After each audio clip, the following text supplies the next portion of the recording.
Morning, everybody. Ben and Woods, 97.3, The Fan. Today is Wednesday, April 26th. God dang it, every time. Hi, sorry. Tell what kind of mood I'm in already. That's my fault. I'm yelling at myself because I always leave my computer unmuted.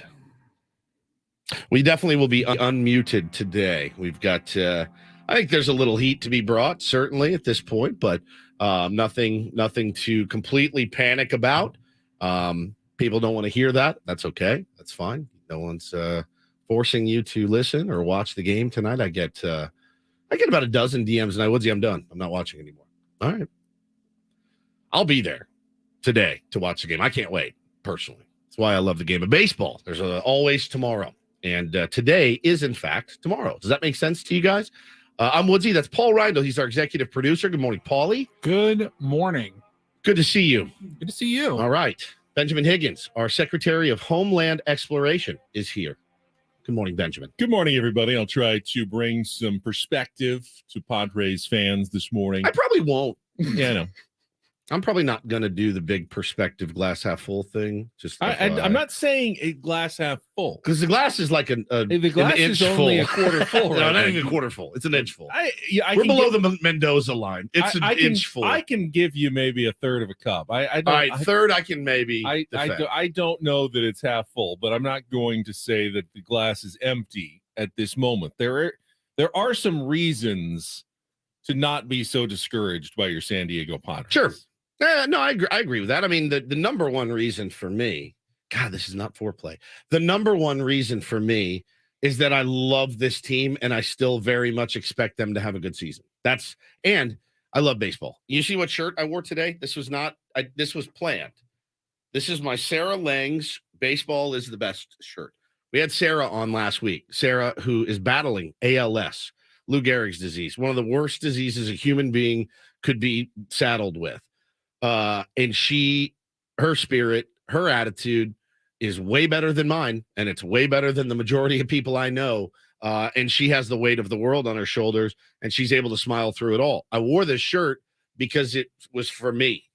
I bought this shirt when we had her on. She was fantastic, and I thought, man, perspective is always the most important thing. That being said, this team stinks right now. They stink. They stink. There's no other way to put it. And my favorite players are stinking. They're not playing well. And it sucks to watch. And I'll tell you, I have figured it out. I can't tell you why they're not hitting. I can't tell you why they're not scoring runs. But I have figured out why everyone's so pissed off. I know exactly why. We're embarrassed. We're embarrassed. We are you are, I am, Paulie is, every person on Twitter that when the Padres get down 4 runs starts attacking me and you and Paul and us and everybody they can attack. You're embarrassed. I get it. Nobody in the world wants egg on their face.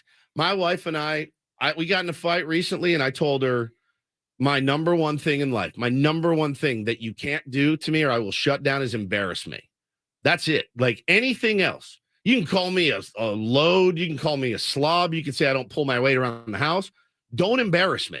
And we're embarrassed right now, and that's why everybody's so pissed off. Even if you didn't go around crowing about the Padres offseason, adding Xander Bogaerts, and this team is going to be unstoppable, even if you were, calm. A knock on wood, calm, like let's wait and see what happens, I guarantee that your internal expectations, because I know my internal expectations were as high as they have ever been in the history of my Padres fandom. So even if you're not embarrassed by anything you said, you're still embarrassed by how high your expectations were. How excited you got. And how the results have not matched up with that so far. That's exactly feel like right. You've let yourself down at the very least. And if you went out on social media and started crowing to other fan bases and really opening yourself up, then yeah, you're feeling pretty awful through 25 games of this season where the Padres have not played very well. I mean, it's the hitting. There's been some pitching issues. I think the defense, for the most part, has been good. It's been really good, actually. But the hitting has been the exact opposite of what we all expected. We were all sold. I've been selling it. You've been selling it because it's that there's a great line from the movie Heat, which I think is my favorite movie. The guy tells her, hey, I don't have to sell this. You know why? Because S like this sells itself. When you have Juan Soto, and when you have Xander Bogaerts, and when you have Tatis coming back, and you have Manny Machado coming off a top 2 MVP performance, when you have Jake Cronenworth, you got him locked up now. You got Ha-Seong Kim coming off a good year. You've got a couple of catchers that, hey, man, we maybe could have upgraded, but I'm pretty excited about what I'm seeing from Austin Nola in spring training. He looks locked in. Campy's going to be a good one, too. And, Trent Grisham's going to have a monster bounce-back year. Oh, my God, look at our pitching staff, man. Look at the guys we've added. Got Josh Hader back this year. Joe Musgrove's coming back. Yu Darvish, Blake Snell. Hopefully he figures out. Dude, that stuff doesn't need a salesman. The Padres teams of 5, 6, 7 years ago, that was a sales job. Sure, rewind to Rockstar GM A.J. Preller's first offseason. Matt Kemp, Derek Norris, so Will Middlebrooks. Yeah, that's a sale job. There had to be a little bit of all right, let's cover our eyes a little bit and let's pretend just a little bit that everyone's going to play well and best case scenario this thing. And yeah, I can see the Padres being pretty good this year. That required some salesmanship. But even then still, and I wasn't doing sports radio then, but I was a Padres fan at the time. And I was elated. Of course. Getting Kimbrel at that last minute. I mean, you're like, God. It's like the day before opening day. Yes, and you're like, they're doing it, man. Like, they're really, really going for it. Matt Kemp's going to come in here, and he's going to want to stick it to the Dodgers so bad. Middlebrooks comes from a Red Sox pedigree. But you're selling right now. That's how I felt. Yeah, but yes. But this team doesn't even require that. It shouldn't. You don't really need to sell Juan Soto at all. Right. You just look at him, and he's obviously one of the best players in baseball. Right. And then it hasn't Manny worked Machado out so is far. obviously one of the best players in baseball. I don't need to tell you that. You all know that without me trying to sell it to you. Boy, we jammed it down their throats, though. And I think, and for good reason. Again, I'll take any blame you want to throw my way, but I don't feel like I snowed anyone on this team. I don't feel like, somebody it blamed you yesterday. Said, Ben was telling me this offense is going to be unstoppable. I go, it wasn't just Ben. It was me. It was Ben. It was Ken Rosenthal. It was Jeff Passan. It was Mark DeRosa. It was Alana Rizzo. It was name them. People were like, dude, if this team scores below 7 or 9, that's going to be a really, really off night. We are coming in now on April 26th. These guys have been shut out 5 times since opening day. 5 times. 4 times in the last 9 4 games. times in 9 games. It's one of the weirdest, most inexplicable, obviously it's not unforgivable. All this will be a distant memory at some point. Hopefully. It feels like it felt in August of 21. That's how it feels. But the beauty is it ain't August. It's April. And I know people are sick and tired of hearing that. I don't know what to tell you. I still feel that they're going to hit. It sounds weird to say. I still believe in Juan Soto, and I still believe in Manny Machado, and I still believe in Fernando Tatis Jr. It doesn't feel like going out on a limb to me. I still do. And guess what? You do too. You do too. And your ass is going to be parked right in front of the TV, just like my ass will be tonight and tomorrow and on this weekend when they're playing in Mexico and whoever they play next. You're going to be there. And I'm going to be there too. It's like a marriage. It's like children. You're in it. And if you're in it, be in it. And you can be pissed off. I'm pissed off. It was excruciating to watch that team last night. Excruciating. Horrible. Horrible. Horrible. Horrible. Guys are not performing. That's the only way I can put it is I don't think they're not trying. I don't think they're not putting in side work. They're not performing. Period. And it's contagious right now because no one's performing. Really. We have 1 extra base hit last night, guys. 1 extra base hit for that lineup should never happen. It should never happen. But I'm not going anywhere. I love you. I believe in you. I'm still sold on you. It's not happening right now. Can you make the argument if you are really negative and down on the Padres? Can you come in here and make the argument that you don't believe that Manny Machado will ever start hitting this season? That Juan Soto, he really finally has found his level. He's a 180 hitter, and that's what he's always been. He's fooled us for 5 years as one of the best hitters in baseball. But this is what he really is. This is who he really is. You are going to convince us. Come on. convince us that Manny Machado and Juan Soto are actually two horrible hitters that have been hoodwinking baseball for years and years and years. Right. And this is their true selves. And now the Padres are locked into them, and there's nothing they can do about it. I don't think you can make that argument, or anyone could, with a straight face and really believe that. But it does feel like with Soto right now, it feels like I'm selling you guys on Franchy Cordero, right? Because that is something that has happened on this show. Because we believed in Franchy Cordero. Because all we saw in Franchy Cordero was, look at this guy. Look at this power. He's got raw power. I mean, he looks like a baseball player. He can hit. He hit for power. If he figures out and cuts down the strikeouts, he's going to be great. Juan Soto is not Franchy Cordero. Franchy Cordero is actually having a better season than Juan Soto right now. So is Brent Rooker. Brent Rooker has 6 times. And Jorge Mateo. Brent Rooker has 6 times the home runs that Manny Machado has right now. Do I think that's going to play out? No, I don't. So I don't feel like I have to sell, and I know that makes it harder because then it forces you to be what? Patient. And being patient is not a strong suit of this fan base or any other fan base. And I don't blame you. I'm pissed off too. I can't. If you're going to go down with a fight. Don't go get shut out again. You've shut out 5 times already. It's inexcusable. It's number one, it's inexcusable, but it's inexplicable. You cannot explain it.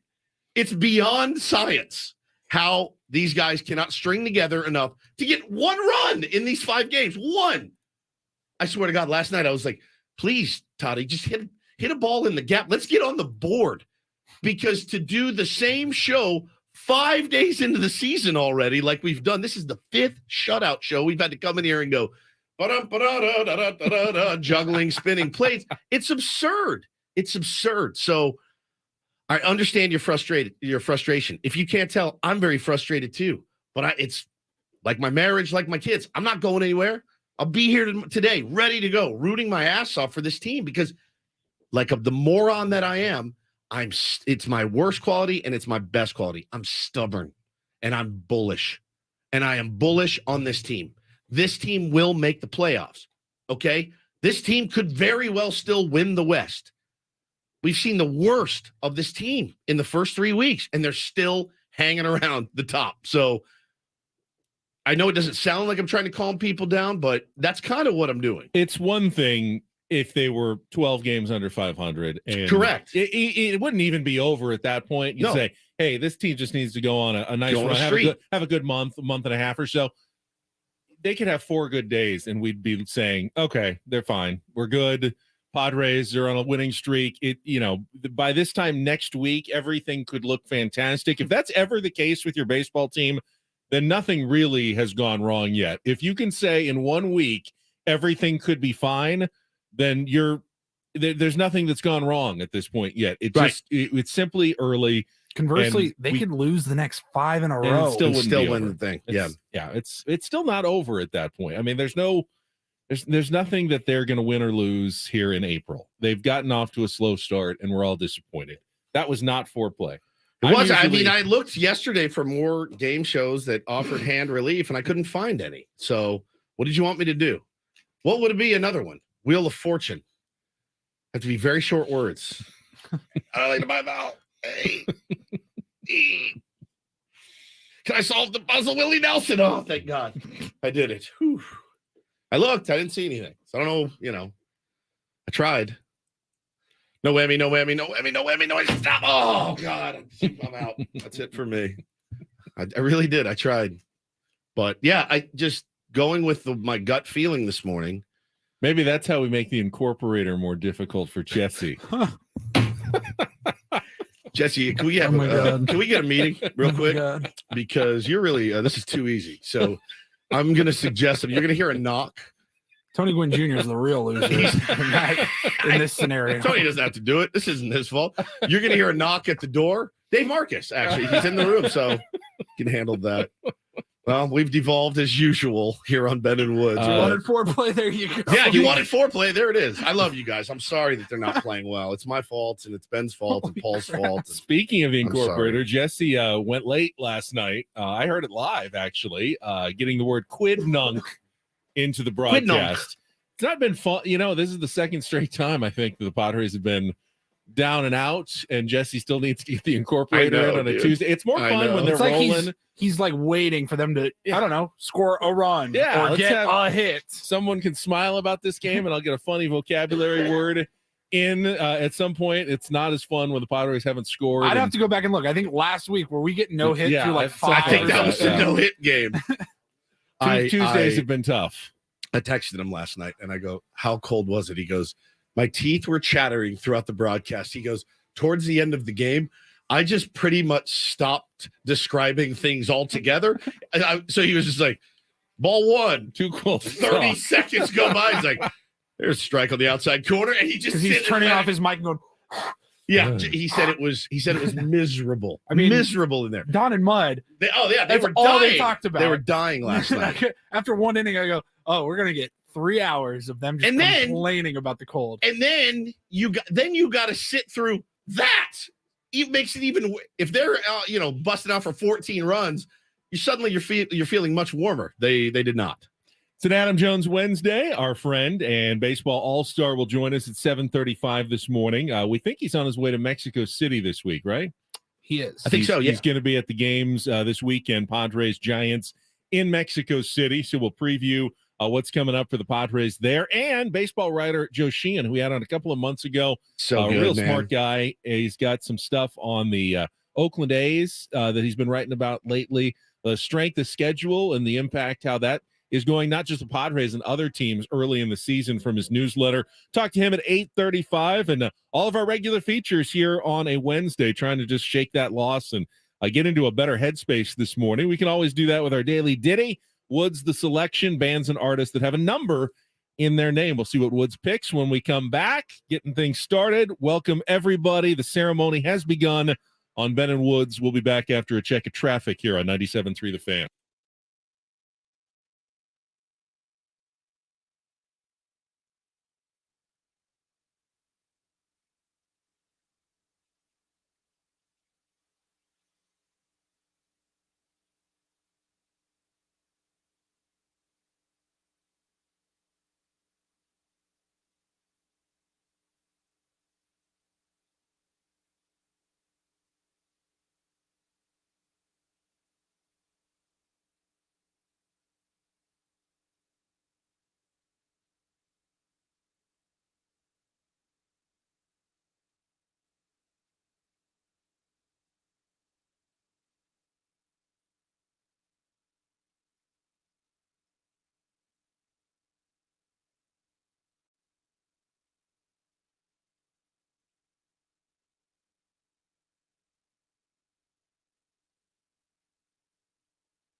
Very appropriate. It says 9-inch nails. 9 being the nails. number. The number is 9. The song is Every Day is exactly the same.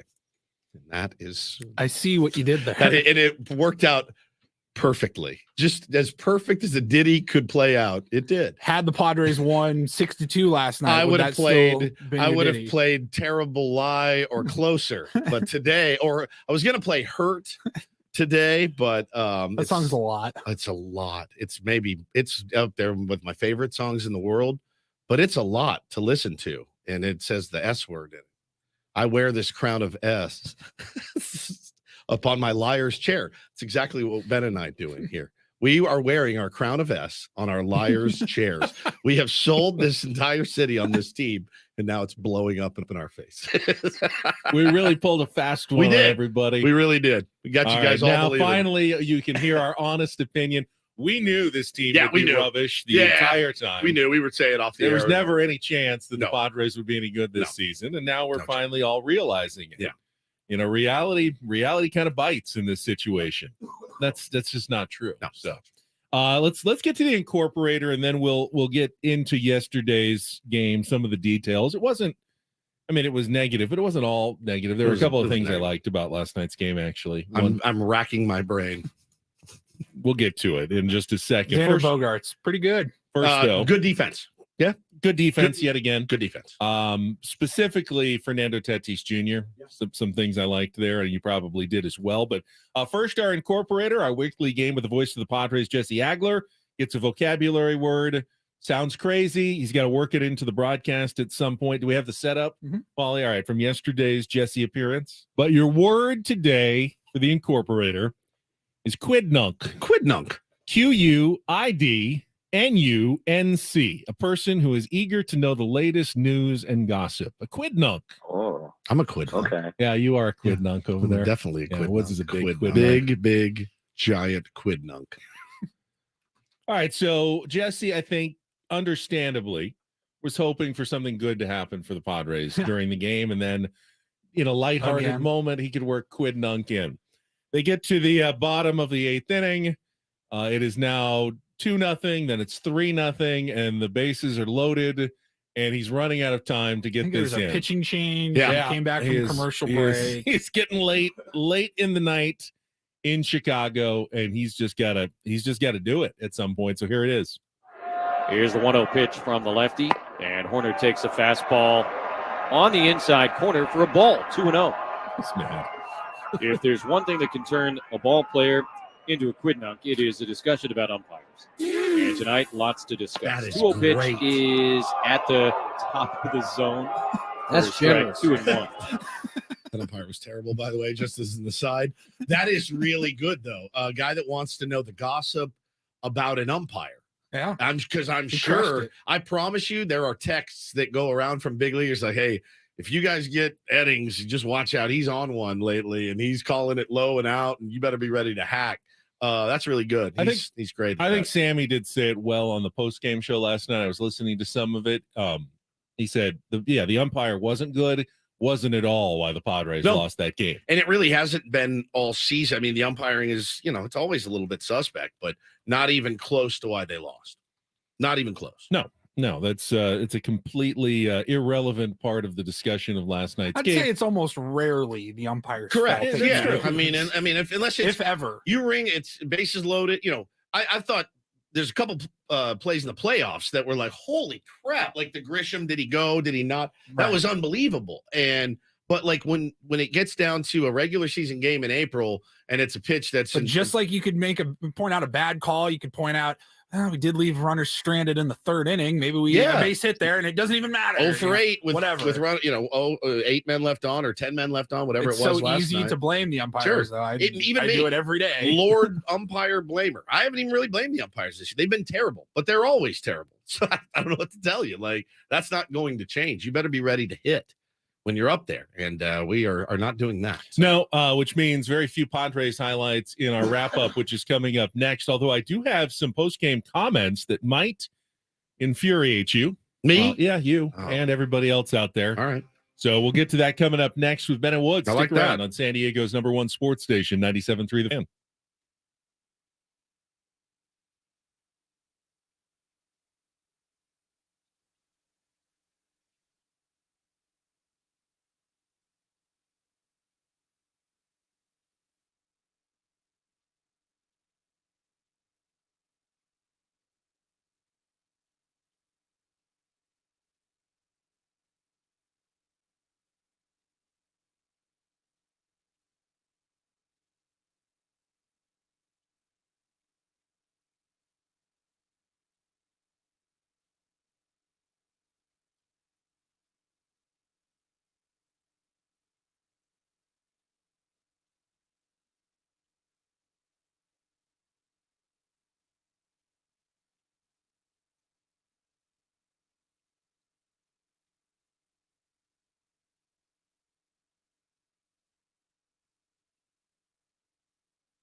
All guests on Ben Woods appear on the Premier Chevrolet of Carlsbad fan hotline. Save money the right way with Premier Chevrolet of Carlsbad. Visit them today in the Carlsbad Auto Mall. Chevrolet, find new roads. Now, the NFL draft isn't until tomorrow. Correct. But decisions are already made. Frank Reich, the coach of the Carolina Panthers, said they have made their decision. They're not telling everybody, but they have decided which quarterback they will take with the number 1 pick.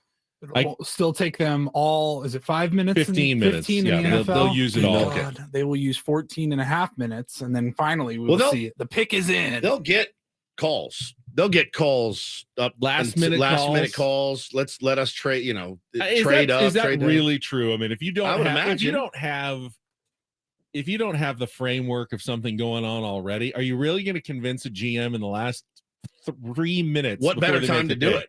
What better time to do it if I call you and go, hey man, I got 2 twos and my 1 and I want this guy, and you're like, how do I turn that down? I got 3 minutes. I'm sure it does. I mean, just make your decision, turn your phone off. Here's my draft experience. I'd feel too worried that I didn't think it through enough, and like, did I just make a horror? I had the number 1 pick. I just traded away. You better love him, though. I got a 4th rounder and a 7th rounder for the number 1 pick. What did I do wrong? I know, but didn't you guys watch Draft Day? Yeah, I did. Yeah, it's a great movie. That makes no. I mean, it makes no sense. Makes no sense whatsoever. But it's a great movie. It's highly underrated, I think. It is. It's not a bad movie. It's not a bad movie, but it doesn't feel realistic at all. I get it. The way it plays out for Kevin Costner in the draft. Oh, how everything works in his favor miraculously at the end. He should have been fired after the first.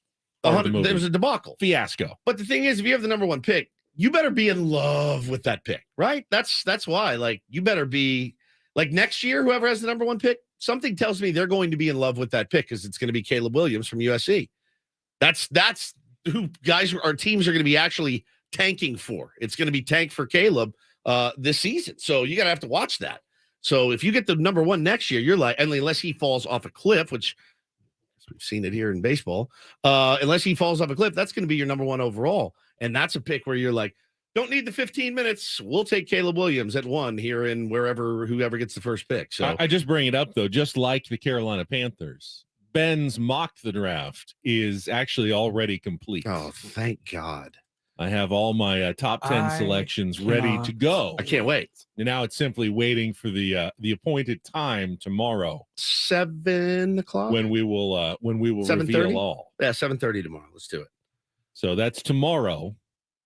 Ben mocks the draft, our annual tradition on draft day here on Ben and Woods. Perfect. Now, though, we've got a Padres shutout loss to discuss, as we'd like to do 2 or 3 times a week. Yeah. We will get to our Padres wrap-up after a check of traffic here on 97.3 The Fan. From the Premier Kia of Carlsbad Traffic Center, part of the Premier Auto family, here's Kelly Tannick. Traffic is sponsored by California Coast Credit Union. Well, that trip out of the South Bay, not much fun on North 805 this morning. Got a collision at Telegraph Canyon Road. Got the 2 left lanes blocked. Motorcycle involved in that. Just up ahead at 8th Street, reports of another crash. This one is in the center divide. Now an accident reported on northbound side of the 125 near Lemon. Couple vehicles involved. So that might already be in the clearing stage over to the right. And westbound 52 near Mass Boulevard off-ramp. We're getting reports of a shovel in lanes. With MasterCard Local CalCoast Credit Union members can earn 5% cash back on purchases made with CalCoast MasterCard credit and debit cards every time they shop at participating businesses. Learn more at calcoastcu.org/shop-local. And Kelly Danik with Ben and Woods, San Diego's #1 sports station, 97.3 The Fan. It's a shame if they lose. You can visit Pity City, but you can't live there. Did you miss any of the Padres game yesterday? Oh, it's been a great day today. Can't wait for more. Oh, God, here we go. Jesus Christ. Cancel the parade. That's why you play the games. It's the Padres wrap-up with Ben and Woods. Slam Diego? More like fail Diego. Presented by Hamul Casino. With thrilling slots and tables and all the best rewards, Hamul Casino has all the fun you're looking for. Hamul Casino. Fun above all else. On 97.3 The Fan. I just felt the way that the roster is built, they would have to outscore their opponents to win. 0-2 to Gomes. Here's the pitch from Snell, and that's hit in the air to left center field. Well struck. Grisham's going back. He looks up. This one gonna go. Padre killer does it again. into the teeth of the wind. Yan Gomes, a 2-run homer to left center. He goes deep in back-to-back games, and the Cubs jump out in front 2-0 here in the second. Here's the pitch from Wilson. That's lined into right field, a base hit. Tatis gets to it on 2 hops, off balance, not going to have a play at the plate. Throw goes to the cutoff man, and would you believe it? Yan Gomes now 4 for 4, an RBI single here in the 8th inning, and it's 3-0 Cubs.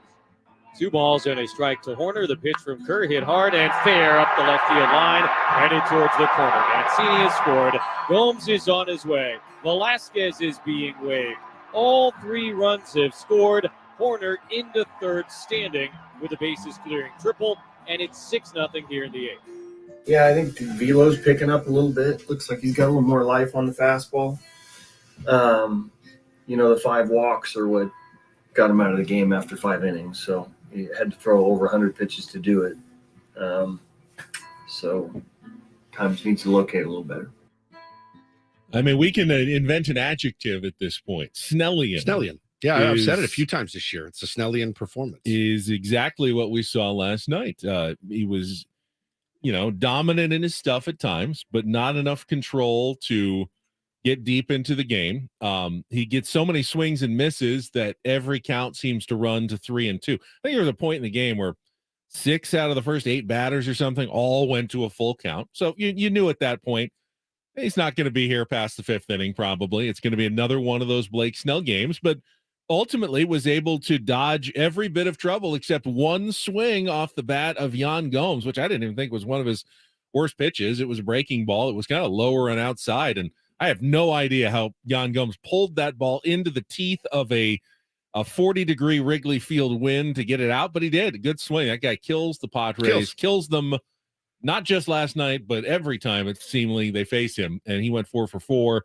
And the Cubs shut out the Padres 6-0 last night. Yeah, the hard truth of the matter is, and I said it yesterday when Jesse was on, as a fan base, we need to stop thinking that Blake Snell is going to be an economical pitcher. And if you can just set your expectations at 5 innings, keep us in a ball game, fine. I understand he's making $10 million a year. That's a lot of dough. I understand that. It's a lot more enjoyable, though, if you make that your expectation. Yes. Then you're pleasantly surprised when he July on his 103rd pitch when he struck out the last guy up, and was it Wisdom maybe? He struck the last guy out. I gave it a yes, let's go, dude, because I had set my expectation of give me 5, keep us in a ball game. Guys, I've said it before, unfortunately, a bunch of times. 2 runs should not be a nail in the coffin for this team. It should not, but it is. Nolan Ryan wouldn't have won last night exactly. If we don't score a run. I look at this and I go, guys, we get down 2-0 quick. It feels like it's over. And then we had chances. There were plenty of chances to get a knock with runners in scoring position. We didn't again. And so I'm not putting this on Blake Snell. I'm not. He gave us, and I know this isn't 1975 where everybody goes, 7, 8, 9 innings. I know that. I wish it was. And I'm sure Blake Snell wishes he could be more economical. That being said, I said it on the show. I set myself up for get me through 5, keep me in a ball game. He did exactly that. All right. My logical brain absolutely tells me that you're 100% right, that Blake Snell can't be expected or, counted on to go out and throw 8 shutout innings. And he shouldn't have to do that either for this team to win games. But here's what's going to infuriate people. We're going to play a little sound, and I know this is going to make you mad, from Blake Snell. When the Padres, he's in his 3rd season now with the Padres. He has started 56 games for the San Diego Padres. They are 21-35 in the games that he starts. That's atrocious. This is a good baseball team. He is a really good pitcher who's won a Cy Young Award. A 500 record would be a little dicey. Like you want to think that one of your better pitchers who's won a Cy Young Award, who has nasty, dominating stuff, should probably. Your team should win more times than they lose when he's on the mound. They shouldn't be losing almost twice for every time they win when he takes the mound. Is it a symptom of, and this is a stretch, I think, but is it a symptom of, holy crap, dude, like these are grindy innings for all of us. Of course they're grindy innings for Blake Snell, but if you're Manny, you're like, bro, throw strikes, let us make some plays, et cetera, et cetera. Is it grindy on the? I don't know, because I'm looking for answers now. here. Now, if he was pitching, his 5 innings, and the Padres were ahead, 3-1 when he left, and then the bullpen blew it every time because he didn't get deep into the game, I'd say, all right, they need to figure something out because, you need to go deeper. That hasn't been the case.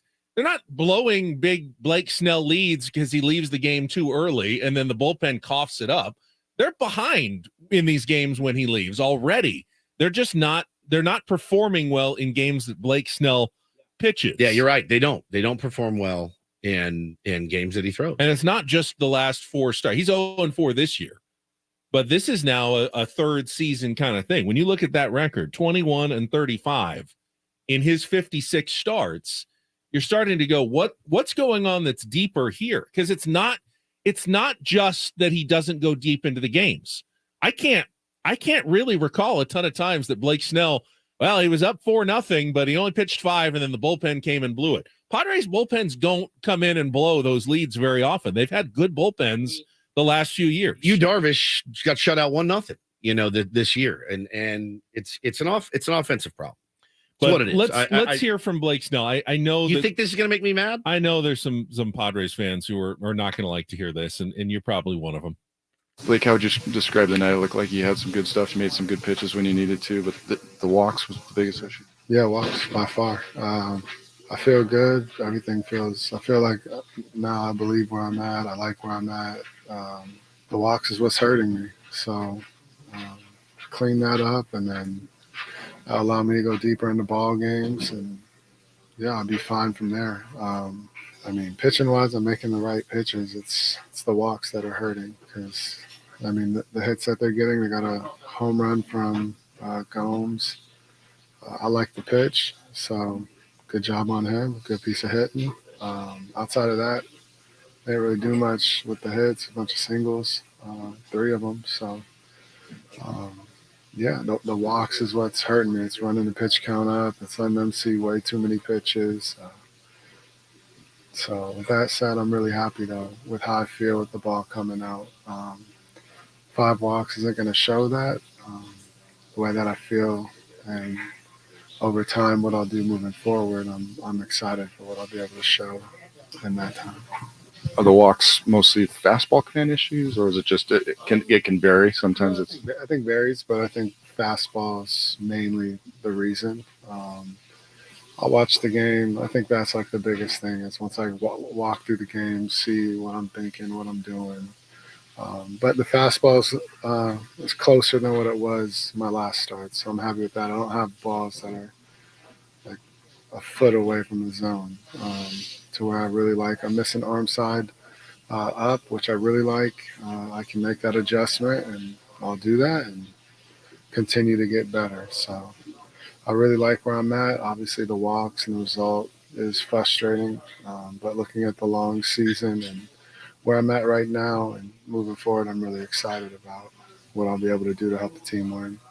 Well, at Wrigley Field, I think they were actually in the shower together. You could hear, the water, showers, the water running. It's such a small clubhouse. I'm not mad at that at all. So I'm not. Here's what I thought he said he likes where he's at 5-6 times in, and I get that results aren't there everything in pitching, right? And they can't be. And that even the most 1964 of baseball fan has to know that the wins and losses for a pitcher can't be the only way you measure the results of the guy on the mound. You can't win unless your team scores some runs, and the pitcher can't control that. Now they can't control it at all because they don't even hit. If you wanted to blame him for not being a better hitting pitcher, I guess I could have listened to that argument 3-4 years ago. Now you can't even do that. So that can't be the be-all, end-all. But I will go and point out again, 21-35 in the games that he has taken them out. It's not simply a stretch where, they didn't perform well offensively for a month for Blake Snell. This is now 3 years that the Padres aren't getting results when he's on the mound. And I think it's frustrating to have a guy who keeps liking where he's at. We hear that a lot from Blake Snell. His stuff is always good. His stuff breaks a lot. One of the reasons why it's hard to throw strikes when you're Blake Snell is because your balls break so much that they don't stay in the zone. And if guys don't swing at it, well, then they're going to be a ball a lot of the time. That's how breaking balls generally work in Major League Baseball. When Jacob deGrom pitched for the Mets in 2018, he pitched 32 games. You know how many games they won? 10. In 2019, pitched 32 games. You know how many games they won? 11. Jacob deGrom in 2020 pitched 12. They won 4. In 2021, pitched 15. They won 7. A little bit better. Losing record every single year, though, when Jacob deGrom was on the mound. It happens. No one denies that Jacob deGrom is the best pitcher of our generation, probably maybe? the best starting pitcher, in baseball. I have no explanation for it, guys. No, if I did, I wouldn't be sitting here. Blake Snell to Jacob deGrom. No, He's not Jacob deGrom. What I'm saying is that it happens, and there's an anomaly sometimes. And they had that in New York with deGrom. We have it here with Snell in San Diego. I don't have an excuse. I don't. I just know that to go 5 innings and give up 2 runs with the San Diego Padres offense that's on paper should not be the death. It should not be the for whom the bell tolls. It shouldn't. I'll take it every time. 5 innings, 2 runs. Blake Snell. Sign me up. Done. Sign me up. It's not a fun ride. It's not a fun ride. It's exhilarating. It's edge of your seat. It's frustrating. But I'll take it every time out for the rest of the year. 5 innings full. Make that the bar. That's the bar. 5 innings, 2 runs. Let's see what we can do. That would be what about a 3.5 ERA? Yeah. In this day and age, give me a break. That's top 15 probably in Major League Baseball if that's how you end the season. Putting up those numbers every single start. It's giving up early runs for this team is really it's the nail in the coffin, and it's unfortunate because nobody expected this offense to get off to an ice cold start, and that's what they are. Nobody expected Juan Soto to be doing what he's doing. A terrible game last night, Manny. Terrible game. Those are my guys, man. I'm bullish on both of those guys, which is a weird thing to say, but I didn't think I'd be put in a position where I'd have to be like, yeah, I'm going to stand by Juan Soto and Manny Machado. But here we are. So that's who I am. I'm stubborn. I'm bullish. I don't care that there's nothing to do that I work here. Fire me today. Put me on another radio station. If I'm on Sunny next door, you know what I'm talking about? How much I like Juan Soto and Manny Machado. So I don't want to hear that garbage. But I'm not mad at those comments from Snell. I want him to take positives away because I'll take 5 innings and 2 runs every time. Every time.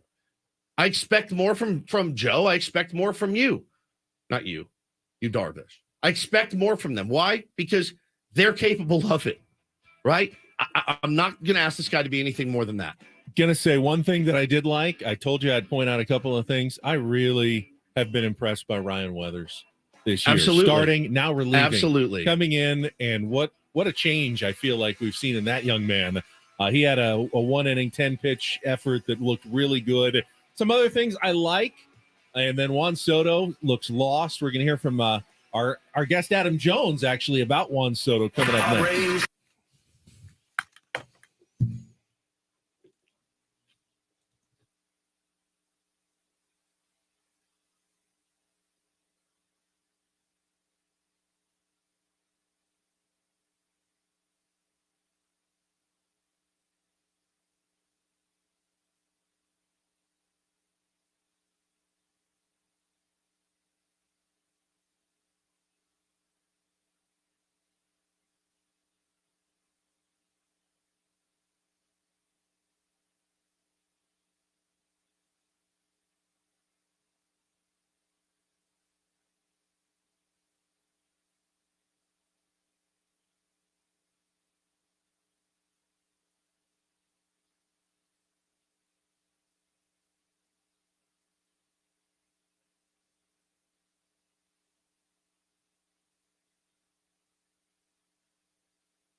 All right, hour number 2 of Ben and Woods. We'll get some Take on Woods coming up here in a few minutes. If you want to get in early as a contestant, try to qualify for a trip to Las Vegas. Our phone lines are open, 833-288-0973. You can get in now. I know that Juan Soto has obviously not gotten off to a Juan Soto start. I mean, it's been a very, very rough scene for him. I don't know what's going on. Last night's ABs were terrible. I thought last night's ABs were a different level of bad and lost. They were a different level of bad. He had been a little, he's pulling the ball a little too much. He's hitting the ball on the ground a little bit too much. He's not quite there. That was Juan Soto's struggles early in the season. Yesterday, though, he looked as lost as I've ever seen him. Was it the first at bat? Did a lot, Juan Soto takes 3 balls, 3-0 count, and then takes a ball that it lights up the zone. I mean, right on the edge, starts walking to first base, has to get called back. No, it's a strike. It's about the 4th time in 5 games he's done that. Second, next pitch, same thing on the other corner. Starts taking off towards first base. No, that's a strike. Come on back. And then on the final pitch, he swings at one that is up by his eyeballs and swings through it to strike out. It's so un-Juan Soto-like that you can tell that the guy is simply in now the wrong headspace. He's domed. He has been domed all year, and and it's getting worse, not better. Yeah, it's getting worse. We're not running out of time because there's still 137 games to play, but he's going to need to go on a tear at some point, and I don't know what you do. I don't know if I saw a lot of armchair managers with their optimal lineup last night. I have no idea. I mean, if you want to lead him off, Ben. And if you're just gonna go up there and look for a walk, just go lead off then. But he clogs up the base paths. I don't know what to do. I mean, some people pointed out that his numbers in the 3 hole have been better than the number 2 hole. He said he likes batting third. I can't believe that it's that big of a difference between second and third. At some point, if you're Bob Melvin, you probably do have to just shake things up just to get him in a different headspace from where he is right now. But it looks different even like yesterday than a week ago. Yeah. 2 weeks ago. Absolutely. Like, it just looks like now 2 weeks ago, I was like, oh, he's about to break out of it. 2 weeks ago, it looked like he was still trying to attack, but settling for a walk. Getting on base. Of course. Yesterday, at least. I'm looking to walk. Do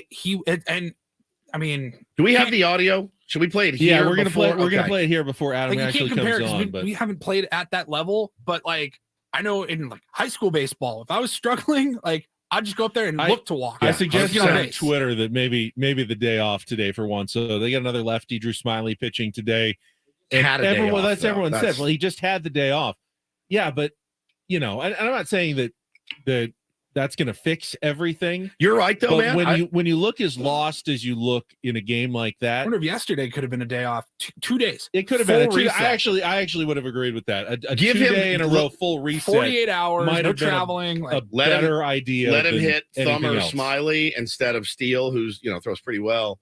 I don't know. Jesse Rogers, who's in Chicago, told us Smiley's Steele's the real deal. Yeah. He was fine last night.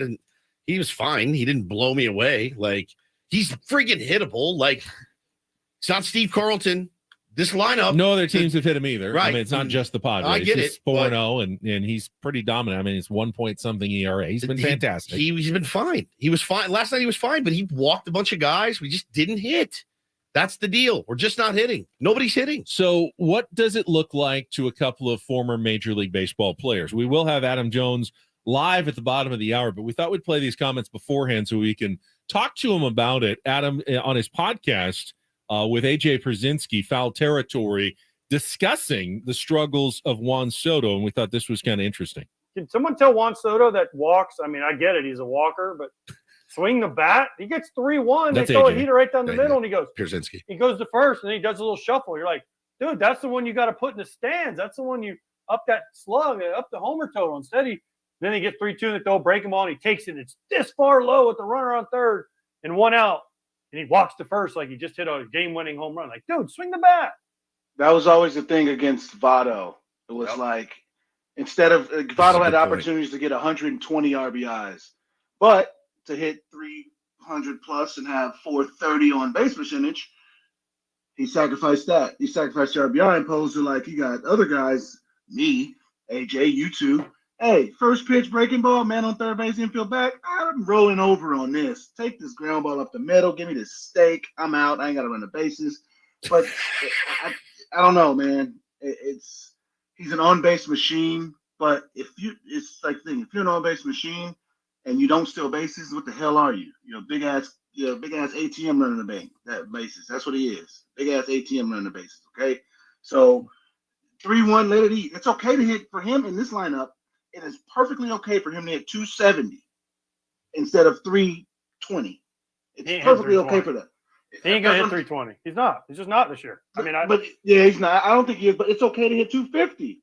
But again, be more aggressive, Manny. One thing I love about Manny is he ain't gonna ever let you have a cookie. I don't give a first pitch. Never. You ain't getting no cookie on him. If you make a bastard pitch, you make a bastard pitch. But you never get a cookie on him. All right, so the point they're making, of course, is that Juan Soto is too passive at the plate. Oh, yeah. And absolutely. And it's worked for Juan Soto for years. His style, his selectivity has been very effective for Juan Soto early in his career. But it hasn't been. It wasn't last year during the regular season. He had 240 last year. Yeah. And it certainly hasn't been early in this season. And it is tough to fundamentally change who you are when you've had so much success early in your career. And I think Juan Soto may be, and maybe this is overstating it, might be heading toward a bit of a crossroads. Not that, he's going to be out of baseball in a couple of years. Yeah. I was offered $440 million and I turned it down. And within a year and a half, I was out of baseball. Welcome to Enterprise Rent-A-Car. I'm Juan Soto. How may I help you? I don't think he's at that type of crossroads. But he may need to, as Adam Jones and AJ Przinsky were suggesting, he may need to fundamentally change his perspective at the plate to have the kind of success now that he wants to have with this team in this lineup. With the Washington Nationals, after they won the World Series, he was the guy. He could do whatever he wanted. It didn't really matter. They weren't going anywhere. He knew that. They knew that. But now you're part of a larger whole of superstars, and your role probably has to be a little bit different than what it's been in the past, in simply being a guy who works counts, gets on base, and then occasionally drives the ball, and hits a few home runs. I can't imagine being so great at something for so long. And again, it wasn't a one-off season. It was 4 seasons put together by that young man early in his career.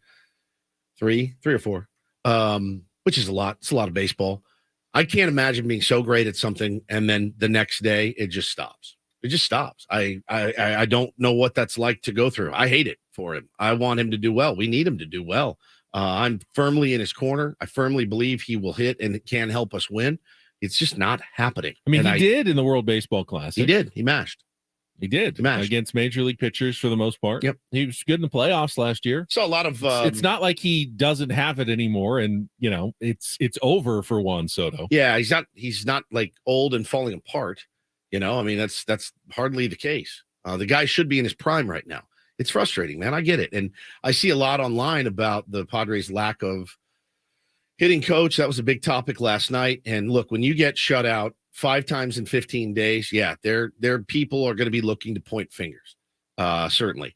The way that I understand it is how it works there is they do Ryan Flaherty, Flash, is the offensive coordinator, right, which is a weird term for a baseball team.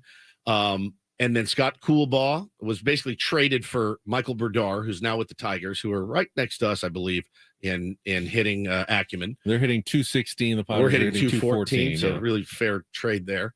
I'm seeing a lot of, we need to get a hitting coach. We need to. Well, how many hitting coaches? I've been here since 2010. We've fired a hitting coach every year. It's like, at some point, man, it's on the players. The players need to execute, period. That's what it comes down to. Yes, you hire a hitting coach. You know why you want to hire a hitting coach? So you have somebody to blame. That's it. Blame the players. It's on them. They're the ones that got to swing the bat. That's how I feel. I mean, a hitting coach can help you and throw you front toss and do the drills and show you, hey, man, you're pulling a little bit. But when you get in the box, it's up to you to execute. That's how I've always felt. It's why I'm reticent always to kind of blame a manager, to kind of blame a coaching staff. I blame the players. If the players aren't playing well, it's on the players. They're professionals. You shouldn't need to be motivated every day, right? Well, I don't think Adam's my boss. He doesn't call me and fire me up to come in. Unmotivated. Nor do I. I don't see that at all. And we've talked about this before. By far and away, yes, every once in a while there's a player who gets a little lazy. Sure. In whatever it's baseball or whatever sport, they're not putting in the work necessary. But the vast majority of the time when a guy is struggling, it's because they're pressing and probably trying to do too much and overloading themselves with work and trying to figure it out too hard. It's not because they're simply sitting on their butt and just think, well, I'm good. It'll come back to me. I don't need to do anything. Does that ever happen? Yes. Should that be your go-to excuse when a guy is struggling? He just needs to get in the cage more? No, that is not how it works in the big leagues. They're constantly working on their game. All those guys. So that's not it. It's just a matter of landing on the right, whatever it is to focus on, the right little thing. You play golf. People who play golf out there, you can go to the range 50 times and you are still struggling on the golf course. Ranger Rick, you get the right one little tip that locks in, figures it out. You might play well for a while. For a round. And then it all goes away. It'll lose again. And you got to keep figuring it out. Yeah, I don't know. I mean, I don't know who the right hitting coach is. Here's what I do know. This organization has never hired him. No, not really. Never. He's never, in the 50 plus years of this organization, I think we've had some really good pitching coaches, Darren Balsley being one of them. I think Niebla's a really good pitching coach as well. We've never hired the right hitting coach. Some of the hitting coaches they've had here have done well other places. Absolutely. But it feels like with the Padres, weird. It's never really worked out. All right, we'll talk to Adam Jones about those comments about Juan Soto when he joins us at the bottom of the hour. Right now, though, let's play a little Take on Woods.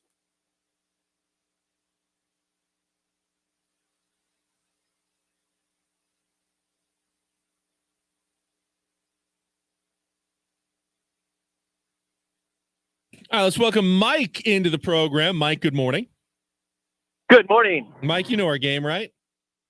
I sure do. All right, let's just get right to it. See if we can qualify you for the grand prize. Let's go. Getaway to Las Vegas, the Westgate Las Vegas Resort and Casino. The tickets to Barry Manilow at the International Showroom. You can get your own at the Westgate Las Vegas Resort and Casino, or you can win them by beating or tying Woods here. Here are your categories for our musical trivia. Do the do.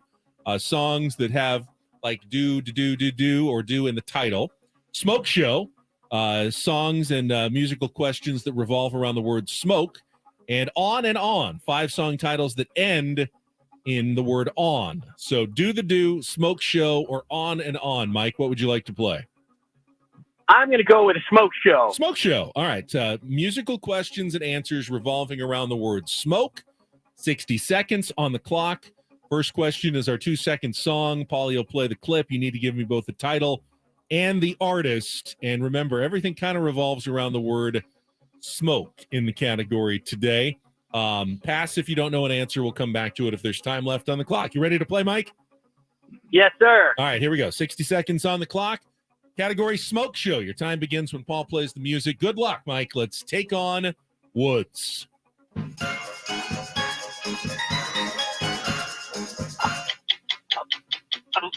Pass.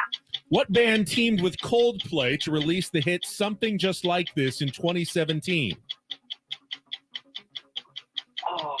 Pass. According to Total Guitar Magazine, the number 4 riff of all time comes from which Deep Purple song? Smoke on the Water. Correct. In 1958, the Platters recorded one of the most successful versions of which timeless standard, beginning with the line, "They asked me how I knew." Smoke It Through Your Eyes. Good enough. In Your Eyes. Snoop Dogg and Chris Christopherson are guest artists on the 2012 single Roll Me Up and Smoke Me When I Die by which legendary country artist? Merle Haggard. Incorrect. Let's go back to our 2-second song.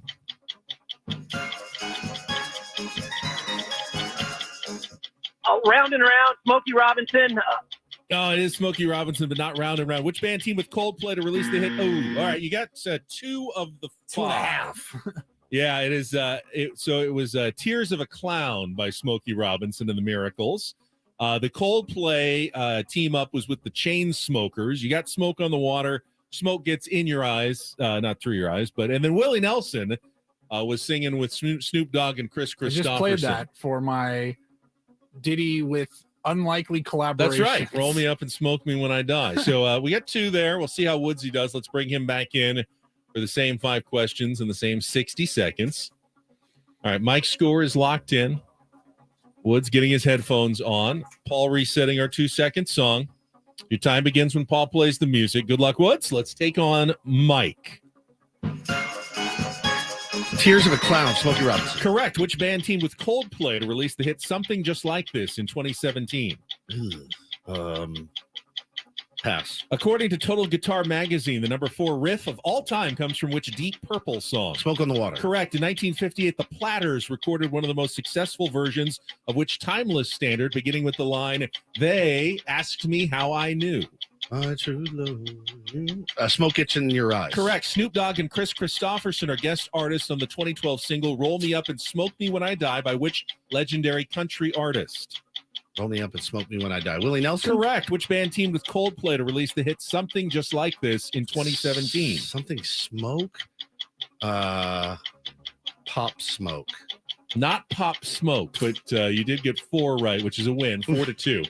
The Chainsmokers. Chainsmokers Are the and the category was Smoke Show today, and another win for Woods. You've been pretty solid here in the month of April. Yeah, I got a hitting coach. We So only have a couple of qualifiers, mostly ties. I think you've been very good in the month of April. All right, Mike, thank you for playing. Try again anytime in the future. See if you can get your name in for our grand prize drawing. All right, Don't Do This is coming up next. We could still talk about the Padres offense, but we'll take a break from that. I've got more questions about Deion Sanders and the Colorado Buffaloes. I could be completely out of left field. Somebody will correct me, I'm sure.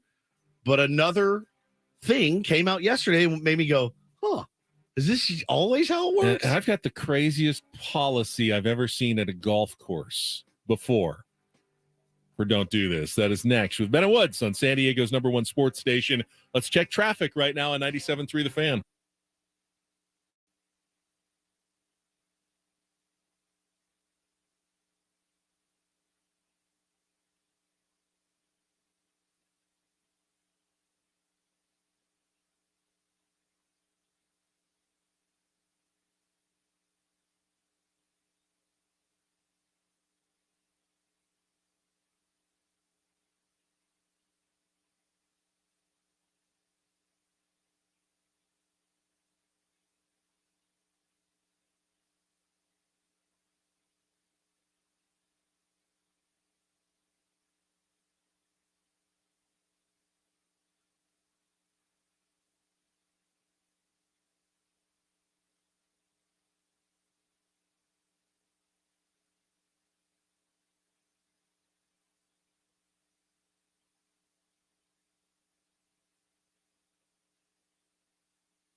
Don't do this. It's time for Don't Do This. What were you thinking? 3 stories from the world of sports that make us all shake our heads. Why? How many times do I have to tell you? I'm sorry, I fudged up, guys. You idiot. You moron. Dumbass. The apple sometimes does fall from the tree. Don't do this. Do not tweet that. With Ben and Woods. I like a Nickelback song or two. On 97.3 The Fan. Want to stay connected with Ben and Woods all week long? Give us a follow in the Odyssey app for easy access to clips, show reminders, and more. Simply download the Odyssey app, follow Ben and Woods. Listen to us no matter where you are. Adam Jones coming up in about 10 minutes. But first, our daily admonition to be better. We call it Don't Do This. I will start today with, I don't know, maybe a policy that tried to do something nice for golfers in the Buffalo area. The Buffalo Tournament Club, located in the suburb of Lancaster, east of Buffalo, New York, decided they would allow outside alcohol onto the course. It's nice. You bring your own, maybe a cooler of beer or something. But they also thought, well, we can't lose all the revenue. We like to charge guys $8 beers on the course. We'd lose a lot of money. So they just asked that players would pay a $5 corkage fee. If they brought their own, if they brought their own beer. Just everybody pays $5, and you can drink your own stuff on the course. But then a couple of players objected and said, "Well, I'm not going to drink." And they said, "Well, how do we know you're not going to be drinking while you're out there? I don't want to pay the corkage fee. We brought beers, but they're not for me." So the course said, "All right, so if you take a breathalyzer test after the round and you pass it, then we will give you $5." You're joking. Back. It's $5. Yes. There was also a $1 fee to take the breathalyzer, but again, you'd also get that back if you passed the test after the round. That really backfired on him. Yeah, it didn't. It wasn't that popular, and they have rescinded that very, very unusual policy that they instituted at the guys. course. If you've ever played golf, everybody has like 6 Coors Lights in their bag anyway. So, that's pretty much how it goes. So they've discontinued. They don't no longer allow outside alcohol again. You have to buy your own. Okay. However, their new policy is that players are allowed to bring coolers with them, and employees will not search the coolers. Is there a cooler fee? No, there's no cooler fee anymore. What is good? Just be normal. It's a don't ask, don't tell policy. They've made this don't ask, don't tell. Really made this overcomplicated. If you see something, say something. Like, what is happening? My goodness, there may be drinking going on this golf course. I have never in my life. Best part is they only do breathalyzers to make sure you weren't drinking the beer you brought in. They're not going up and being like, "Hey, buddy, how was your round? You bought 14 beers. You're free to drive." They're not doing breathalyzers for safety. They said last year only 668 people paid the fee and said, "Yes, I'm going to pay the $5 corkage fee." But employees estimated they collected 100,000 beer bottles from the course during the summer. So apparently 668 people drank 100,000 beers at the golf course last year. That is truly incredible. That is truly, truly incredible. We talked yesterday about the massive amount of kids leaving University of Colorado, which again was kind of under the directive of their new head coach, Deion Sanders. Yeah, but we were curious about some guys that balled out in the spring game. Then the very next day saying, "All right, we're going to go to the portal." Don't know if it came from them. Don't know if it came from Deion. Not sure. Just one of those weird, interesting stories to watch. This one came out and it was pretty interesting as well. Colorado transfers took to Twitter after being denied access, Ben, to their film, their practice film. So a tight end named Zachary Courtney said, "For the coaches who were trying to recruit me, I'm sorry, I can't get you guys any film from my practices since I'm not allowed to have it because the head coach at CU won't allow it. This is very unlucky. And if you have any questions, just text me." And then another one of the guy that's leaving said, "How did you look on your film in practice?" I looked really good. Coach, you look good. It's me, huh? Zach Courtney. I'm really good. Trust me. I can play. Are you sure? Because you didn't get into a lot of games. Oh, no, but if you saw my practice film, which they won't let me have, I'm You'd good. be incredibly impressed by my skill. It's very interesting. There's some maybe potential. I'm trying to figure out why. Is it gamesmanship? Is it? I don't even know. I mean, because those were old practice. They weren't Dion's practices. I don't think. Right? I would feel like practice video is proprietary. I feel that's but I also true feel like, too. Is there a huge? I mean, is there a big deal giving it out? I mean, you don't want to give like a rival practice video that shows all your plays that you're working on. That would be bad. Now Dion responded with somebody it was on 3CFB tweeted Colorado transfers took to Twitter after being denied access to their film. Dion texted a blue hat that apparently means lie. That means cap. Oh, okay, cap. Lying. Yeah, that's cap. He's saying they're lying. I think Deion Sanders Jr. 2023 I'm slang. sorry. Oh, okay. Deion Sanders Jr. Not said cap. It's like big cap. Yeah, big Lying. cap, big line. So that we'll see how. I still don't know what you mean at all, Paul. It's not in my. You're not lexicon. supposed to know, Ben. Okay, thank you. Yeah. Okay. All right. Finally, not for you. A little do this. DD mega doo-doo. Involving your San Diego Padres, just tweeted out by Bob Nightingale. Congratulations to left-handed pitcher Tom Cosgrove, who's being called up by the San Diego Padres to make his MLB debut after spending 7 years in the minors. Tom Cosgrove, who had a nice year last year at Double-A San Antonio, went 6-1 with a 2.45 ERA, and has not been scored upon in 7 appearances for the El Paso Chihuahuas this year. Apparently, is joining the Padres bullpen. I didn't see that officially from the team yet. I saw Bob Nightingale, but it's good. My guess would be since Ray Kerr came in and threw the last inning, you probably get another lefty up in the pen if needed, and if he does get into a game, it would be his major league debut. He did pitch a couple of spring appearances for the Padres this year. Don't know a ton about Tom Cosgrove, but we'll have a new face in the Padres bullpen apparently this afternoon. And good luck to Tom. We're counting on you to turn the season around. Yeah, the weight of the world. This will be the pivot point of the. Everyone will say everything turned around when they brought Tom Cosgrove up to join the bullpen. Pretty cool though. That many years in the minors. Always a fun do to this see. when you get that call, and maybe we'll get a video of him getting the news from, one of his coaches or something. It's always fun. And that's don't and do this for a Wednesday. That was Don't Do This with Ben and Woods on 97.3 The Fan. All right, AJ is packing for Mexico City.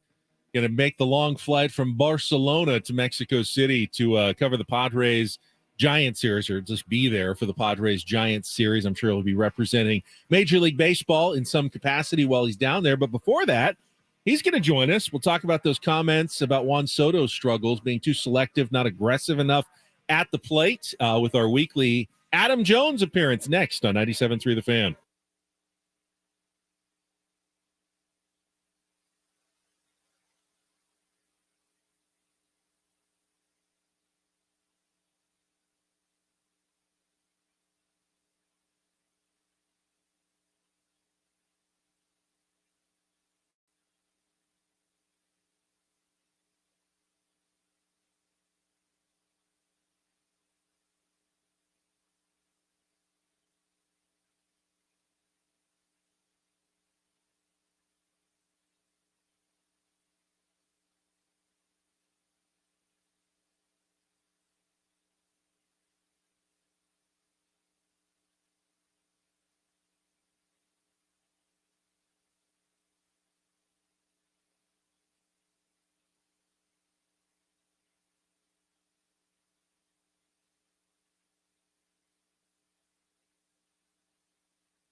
If you were listening earlier this hour, you heard some interesting comments from the Foul Territory podcast with Adam Jones and AJ Przinsky regarding Juan Soto and his struggles so far with the San Diego Padres.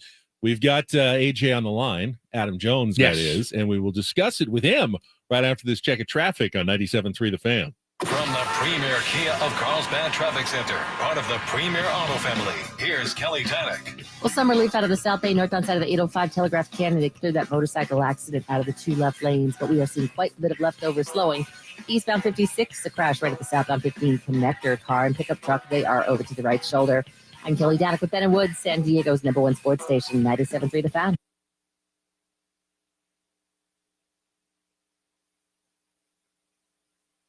All right, checking in with our Globetrotter and five-time baseball all-star Adam Jones, who I understand, Woods, is still in Barcelona, but will be making his way to Mexico City tomorrow for the Padres-Giants series this weekend. Adam, good morning, and welcome back to Ben & Woods. How are you? Gentlemen, how you doing? Yes, I will be traveling down to Mexico City. I got a friend down there who's already sent me 8 taco places. It's going to be live. And then, I got to watch a little bit of baseball and go over the rules with the umpires, and I got to do a little bit of work, but it's going to be a taqueria for me. Are they going to let you in the clubhouse? And if they do let you in the clubhouse, what would you say? Well, I have full access everywhere. I'm not part of the team. I'm not part of the philosophy. My whole thing when I see guys is, hey, how you feeling? You healthy? Keep at it. Keep grinding. I'm not going to go into a major leaguer's locker and say, hey, I need you to, you should start doing this. I'm never ever going to do that. Never overstep my boundaries. I will just go in there and just ask the guys how they are, health, how they feel. And, they're grown men. They know what they need to do. Numbers in baseball don't lie. Do guys ask you? They'll tell you if you're good or bad. Do guys ask you for advice when you're out there at the ballpark? Some do. Obviously at the major league level, not as much. Majority of the guys that ask me for any advice are college kids, high school kids who reach out to me through social medias. The major leaguers, very rarely, unless I see something that's from a friend of mine, somebody I have a relationship with. If I see something that I see as really different, then I might reach out to them. But for the most part, like the major leaguers, they know what they're doing. But if they were to reach out, 100%, I would try and give my best opinion on whatever they're asking. And we all agree with Adam 100%, right? If people want your advice and opinion and ask you, be generous with it and help as much as you can. If you are not asked, then keep it to yourself. If people don't want to know what your opinion is, then they could go and listen to your podcast. Juan Soto could go and listen to your podcast if you wanted to get your opinions on what's been going wrong with him so far, not just this year, but really since he was traded from the Washington Nationals to the San Diego Padres. And some interesting comments we played a little bit earlier with you and AJ Przinsky talking about what you perceive maybe as a lack of aggression from Juan Soto that is kind of haunting him right now. Can you elaborate on that, Adam? I do. And the reason why I said that is because the people hidden behind him are unbelievable. When Zimmerman was hidden behind him, when Rendon was hidden behind him, just look at his numbers. He does not chase. So you eliminate that.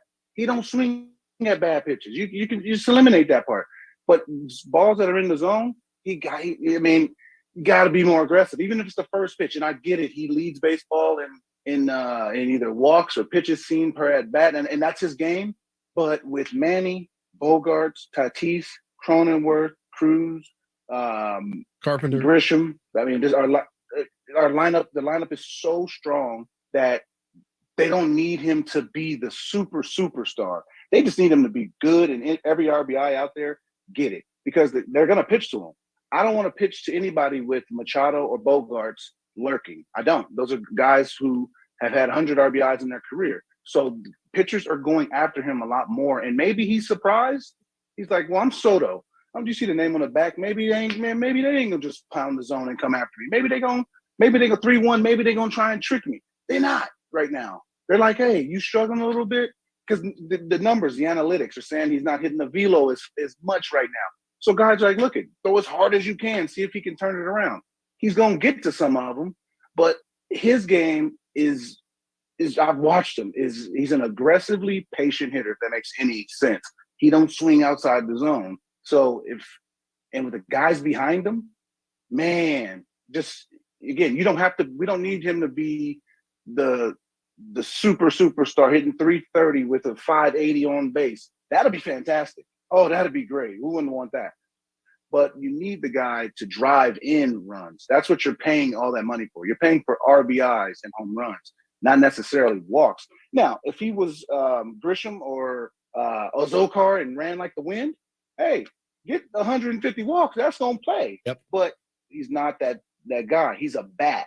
The bat needs to talk, not the walks. And again, walks are fantastic. They move the line, especially late in the game. They're fantastic. But when it was like the Votto thing that I explained, Votto got hurt a lot because in the RBI department because he took the walk. It'd be a 3-1 curveball or something. He would just take it for a strike and then get the walk. And I would sit it on the foul territories that me and AJ, first pitch curveball. Look at Manny. I'm telling you, first pitch curveball or something, man on third base, less than 2 outs. Manny will expand the zone to get the stake. The name of the game in the clubhouse is stakes for the players. Obviously, analytics, they don't care about them as much. They care about moving the chains. We get that. But in the clubhouse, it's about stakes. And, he has opportunities to get more stakes. And if he's I'm not the hitting coach. But as a fan, and which I am now, if he was a little bit more aggressive, I think people would be a little bit more happy. Yeah, I mean, the talking to Adam Jones here on Ben and Woods this morning. The problem too is that the guys behind him right now aren't hitting. Manny's off to his slowest start that we've seen in a while. I'm not sure what's going on. I've seen him attack first pitch, which he was really good at last year. I think he hit 400 or something on first pitch. He's missing some balls to right field. Seemingly looks locked in, and then can look lost the next game. What are you seeing out of Manny right now? Hey, Manny's I got his baseball card. I've seen the back of his baseball card. He's got a baseball reference. He's going to be who he's going to be. So I'm not worried about anything with him. His track record speaks for itself. Unless he's not in the lineup, I'm not worried about him. Because the second he gets hot, we ain't going to be discussing anything about him. Guys, it's like a lot of guys, like Bogarts, it's like Tatis.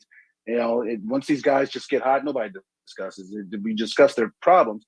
But it's like, one thing can make Manny click. One thing can make Soto click. I don't know what that is because, again, I'm not in their clubhouse.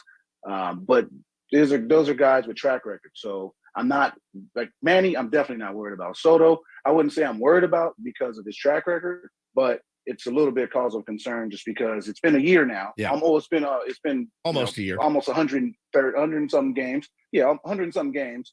Or close to. So, guys, people want results. Name of the game is results. I don't care what you say. He's a fantastic guy and all that, but the name of the game is results. So I think people just want results. What we've asked you this before. I think it's an important.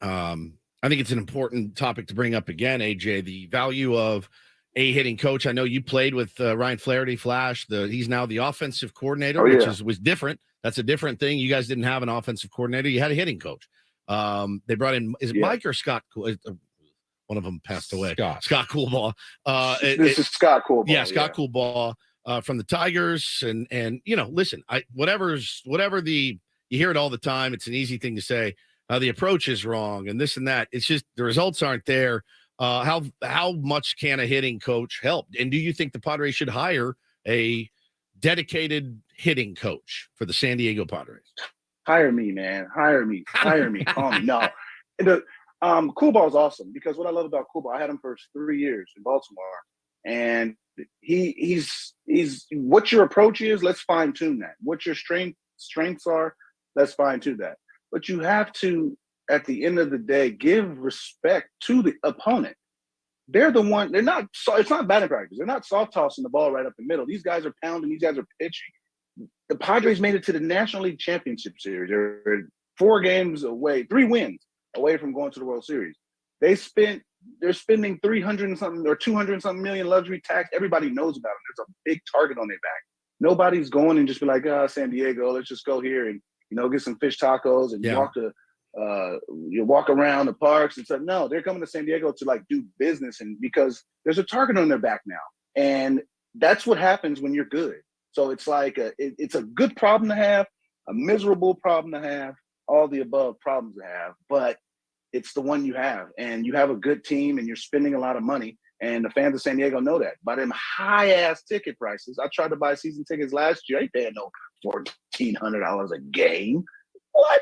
Per seat. But you're paying, whoever's paying that money, they want to see wins because that's expensive. I don't give a damn if they're a corporation writing it off or they're the fans sitting out in right center field or in the plaza. I don't care what. They want to see results. And with a team this talented, this good, I mean, it's going to be exciting. I know they've gotten off to a normal start, like a lot of clubs. I guess Tampa, everybody wants their team to get off the Tampa start. Sorry, it's not going to happen. But they're still fine, and there's 130 something games to go. Just let it go, let it warm up. So yesterday, they said, was one of the 5 coldest games in San Diego Padres history, temperatures in the 30s. I'm sure you played in some cold ones in Baltimore early in the season. How unfun is that as a hitter, especially? I mean, they are all in there. They got the ski tops on and everything, trying to stay warm. And it's not an excuse. I mean, the Cubs scored 6 runs. Yeah. Both conditions are the same for both teams. And I got to imagine that's got to be one of the more unpleasant things when you got to play a game and it's 38 degrees and windy out. Hey, there's a saying in the big leagues, man. It's 75 and sunny. I don't care what you're talking about. It was a beautiful day. That was a beautiful day out there. That was beautiful. I don't care what you're talking about. No. Hey, I'm gonna tell you this though.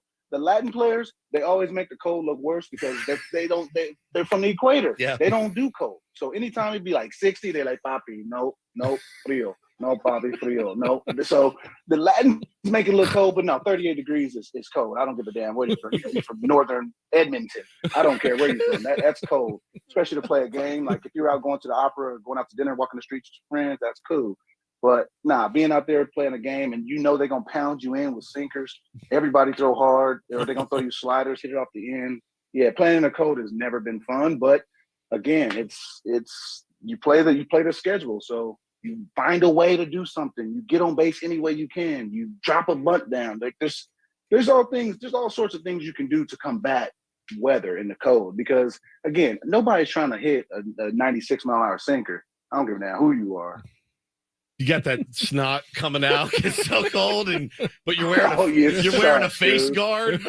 Like now you have a wet, like whatever Tatis was wearing last night. Orsillo goes, I can't confirm or deny that's actually Fernando Tatis Jr. up there. A little levity to another shutout. I mean, Adam, it's been surprising, man, to say the least, for this team to get shut out five times in 15 days, man, it's hard to wrap your head around. I do still subscribe to the better now than in September. I hope to look back on this part of the season as a not so fond memory. And I still believe and still think that I will. I think in September, you look back and go, man, remember how rough that was in April when the calendar turns May. Hopefully they can get it going. But 5 shutouts in 15 games it's almost unbelievable. Right, but I mean, look at the records right now. I mean, Dodgers are 13-11, Arizona's 13-12, Padres are 12-13, San Francisco's 10-13. Yep. I mean, Arizona right now is acting like they went to the NLCS last year. Yeah. The Dodgers, they're just like they're just like melancholy, like whatever. We know we'll wait for the summer to either panic or do whatever. The Giants, same way. They over there loaded. There's like the San Francisco fans just high, like, you know what? We'll figure it out in the summer and see what goes on. Colorado knew that they was out since last year. So, it's a wave of emotions. And San Diego's the one that's like, hey, we lost last night, man. What the hell? We won today. Been rough. Yeah, San Diego's the best. Nah, man. Exactly. They're the only one that are like really like living and dying right now with victories. Everybody else in the division isn't. So just calm down, San Diego. All but right. again, I understand why. I understand expectations bring expectations. Yep. Well, Adam, safe travels. You got a direct flight or you got connections? How do you get from Barcelona to Mexico City? I only do direct. Okay. I generally do direct. If it has a direct, I don't like connection flights. Only San Diego doesn't do straight to Barcelona, unfortunately, but it goes to Munich. So, I'm not a big fan of connecting flights. All right. So good luck this weekend. We'll check in with you next week on your experience with the team down there in Mexico City, and have a good trip. All right. Appreciate Thanks, you. buddy. There he is, Adam Jones on our Premier Chevrolet of Carlsbad fan hotline. Save money the right way with Premier Chevrolet of Carlsbad. Visit them today in the Carlsbad Auto Mall. Chevrolet, find new roads. Yeah, a little voice of reason-ish there from Adam Jones, somebody that's been there, done it. It's not fun. It's not pretty by any stretch. And I the only thing I disagree with, I do feel like everyone's trying to do a little too much because Juan knows that Manny's scuffling, and Manny knows that Juan's scuffling, and Tatis hasn't lit the world on fire since he's come back. Bogarts has been about as better than advertised. But after that, man, you really on this team, you got one hitter that you feel pretty confident in his ABs right now, and that is Xander Bogaerts. Really, honestly, you watch the rest, and you're like, ooh, Tatis he looked terrible in his last at bat. Terrible. But also, you're down 6 runs. You want to get the hell out of there. Well, when you're down 0-1 before you even step in the box. Yeah, 100%. And then they throw one pitch, and you're now 0-2. That's a tough at bat. Yeah. And that's what happened to Fernando Tatis Jr. in the top of the ninth inning. Now, had it been still a 2-0 game and, Tatis represented the go-ahead run, right, I probably would be a little more up in arms this morning about how it ended. When you're down 6-0, it feels more like, all right, it's a throwaway. Yeah, and let's go. Flush it and move on to the next game, which the Padres will try to do this afternoon. And got another guy. I mean, I know that other teams face tough pitchers as well. It does feel like the Padres keep hitting guys who are either aces or pitching like aces. And this time it's Drew Smyly, who is coming off his near perfect game the last time he was out there against the Dodgers in a 13-0 win. The only hit they got was a little dribbler when he collided with Yan Gomes in front of the plate. That was the only base runner for the Dodgers against Drew Smyly in his last start. So Padres will be going up against another guy who's seemingly locked in here early in the season. And they got to figure out a way to put some runs on the board. It's Drew Smyly, for the love of God. I don't care what he did at his last start. It's Drew Smyly. I don't mind what Adam said, though. You lay down a bunt, you maybe mix things up a little bit. I don't believe like big-time hitters should be laying down bunts all season long. You've got to let your guys swing. But when things are going poorly, there's something to be said for shaking it up a little bit. Yeah. I know a lot of people on my Twitter timeline were asking for, change the lineup. You go, well, no matter what lineup you put, Xander Bogaerts is still the only guy who's hitting. You could mix everybody up. The only thing I might do is put Xander Bogaerts up a little higher, and just because you want him up as much as possible right now, since he is the guy who's hitting. But it's the promise of what could be. It's the promise, man. If Tatis does get on and Soto walks, if Manny gets again, these are not Manny and Soto for a little bit, for a second. Yeah, these are not guys that you're not familiar with, and I know people are tired of hearing the track record BS, but it's not really BS. Their promise. These aren't prospects, is what I'm saying. Like, man, I'm telling you, this Adley Rushman kid's going to be really good if we give him some time. This isn't Austin Hedges we're trying to sell you on. This is Manny Machado and Juan Soto, guys that have done it. They're both struggling. And they're always right next to each other in the lineup, Split them up. which turns into a lost inning when they keep coming up and struggling. Oh, it's brutal. Split them up. If they both get going, well, you have worse problems. Oh, I shouldn't have split them up. They're both hitting right now. You can do it tomorrow then. You got to get them going, though. Got to get them going. All right, we'll come back. We haven't talked about the heckling for Fernando Tatis Jr., how he responded to that. One of the things I liked yesterday. We'll do that next on The Fan.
All right, halfway home on a Wednesday, 2 hours of complaining makes the time go by.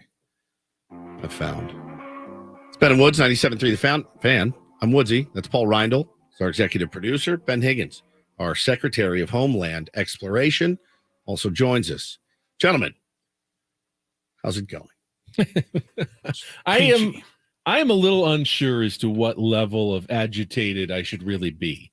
Because part of me says, heck, they just took 3 of 4 from the Arizona Diamondbacks on the road. No doubt. They could still win this series against the Chicago Cubs. Correct. They win today. They win tomorrow. You win the series. We'll look fairly silly as a fan base for overreacting to one shutout loss in 38-degree weather at Wrigley Field. Yeah. No, you're absolutely right. But part of me also says, watching this team, they're not what I think they could and should be right now. Not even close. So maybe I should be concerned, and we should be having these discussions. So I'm trying to figure out which way I really need to be going here, because I could totally see them winning the next 2 days. Absolutely. Well, I mean, why couldn't they? There's no reason they couldn't go out there, have another series win, have a great road trip, finish it up in Mexico City, and come home next week in first place feeling great about the San Diego Padres. That's all on the table right in front of them without having to play, insanely good baseball. They don't need to win 20 in a row to get back into this thing. Yeah, there doesn't need to be some massive run. That team is absolutely capable of ripping off 10 wins in a row. They absolutely are capable. No question. I mean, I'd be surprised. I'll be surprised if they don't. Yeah, have an 8 to 10 game winning streak. Now, does it start today? I don't know. They are undeniably struggling at the plate. Multiple guys getting off to slow starts. And is it just a slow start thing, or are there deeper, more fundamental issues that are at play here? And we won't know without the perspective of a little bit of time.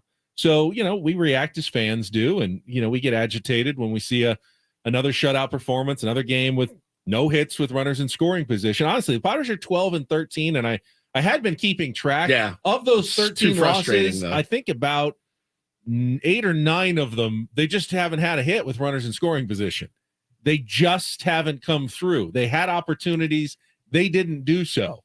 And anyone who follows baseball statistics will tell you that's something that all teams go through, where they just have, the runners in scoring position thing is not consistent from day to day. Some days you get them, some days you don't. And when you don't, it tends to look kind of ugly because you don't score. You only score a run or two and you lose those games. But you can't, there's no way you can go work on it in the cage. Like, okay, yeah, everything looks good. Now do it with runners in scoring position. Well, the same game. It really is.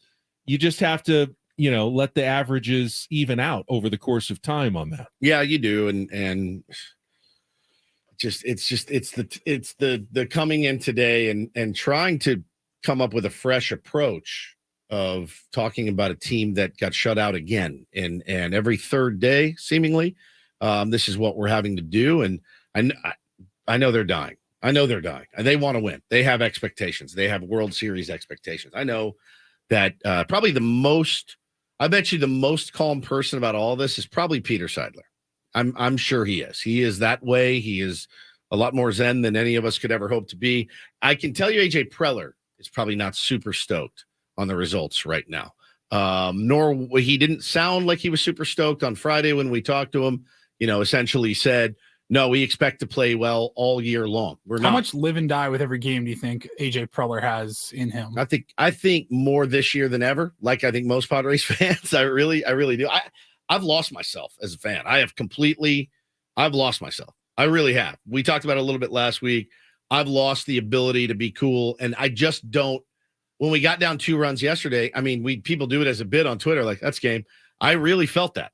I felt like, yeah, that's probably it. And in my mind, I thought it's not going to end up 2-0. I definitely felt that. So I've lost myself as a fan a little bit. Usually more positive, usually more big picture. But it's been hard. It's been difficult. Twitter makes it way, way more difficult. Holy smokes. But I do know, as somebody that's watched baseball my whole life, like all you guys out there, there's so many games left to play. I mean, there really are. And I do expect these guys to hit better. Just don't know when it's going to happen. I would do anything for it to happen. Believe you me. I would do anything for it to happen. If it took me doing something ridiculous, I would do it. It's confounding, man. It really is confounding to watch our guys that are so talented struggle so badly, and all struggle seemingly at the same time. It's a very tough watch, and it's gutting my soul a little bit. One thing you had to like watching yesterday's game was how Fernando Tatis Jr. reacted to his first truly, I mean, not even truly hostile, but at least somewhat hostile road environment. And, I was reading the AC Daily newsletter, and he actually sat out there for the first 3 innings just to see how it would be for Fernando Tatis Jr. and said, be surprised. He got love even from Cubs fans. Yeah. There was a lot of support. And then as the game went on and, it got colder and people started drinking a little bit more, the chanting started. And that came after a sensational catch, robbing Seiya Suzuki of a base hit, a sliding grab in right field. And then the fans start chanting. And how does Fernando respond? Well, he starts dancing to the chants of he's on steroids.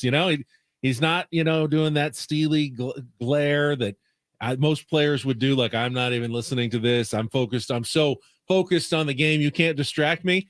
He actually is the best possible reaction. Yes, it's really all you can dancing out there to the heckles of the opposing team. I couldn't have loved it more, what I was seeing out there. Obviously, it didn't help the Padres win yesterday, but it truly shows you that I feel like, not going to worry about Fernando Tatis Jr. now in this comeback, in this return from worry about how long he's been out. Worry about his health, worry about his, his production, but his mental state, I don't think it's going to grind on him at all. The only thing that's going to grind on this team is losing and getting shut out. And if they, they lose 5-6 in a row, it's going to start to wear on fans, and you're going to start to look like me, which nobody wants. So it's almost a little easier to struggle right now because you're not alone in the lineup. Yeah, it's true. You're not putting up big numbers. It might be more difficult, Fernando's hitting, what is he hitting? 180 or something. 4 for 22. If Juan Soto was mashing and Manny was mashing and Xander was mashing,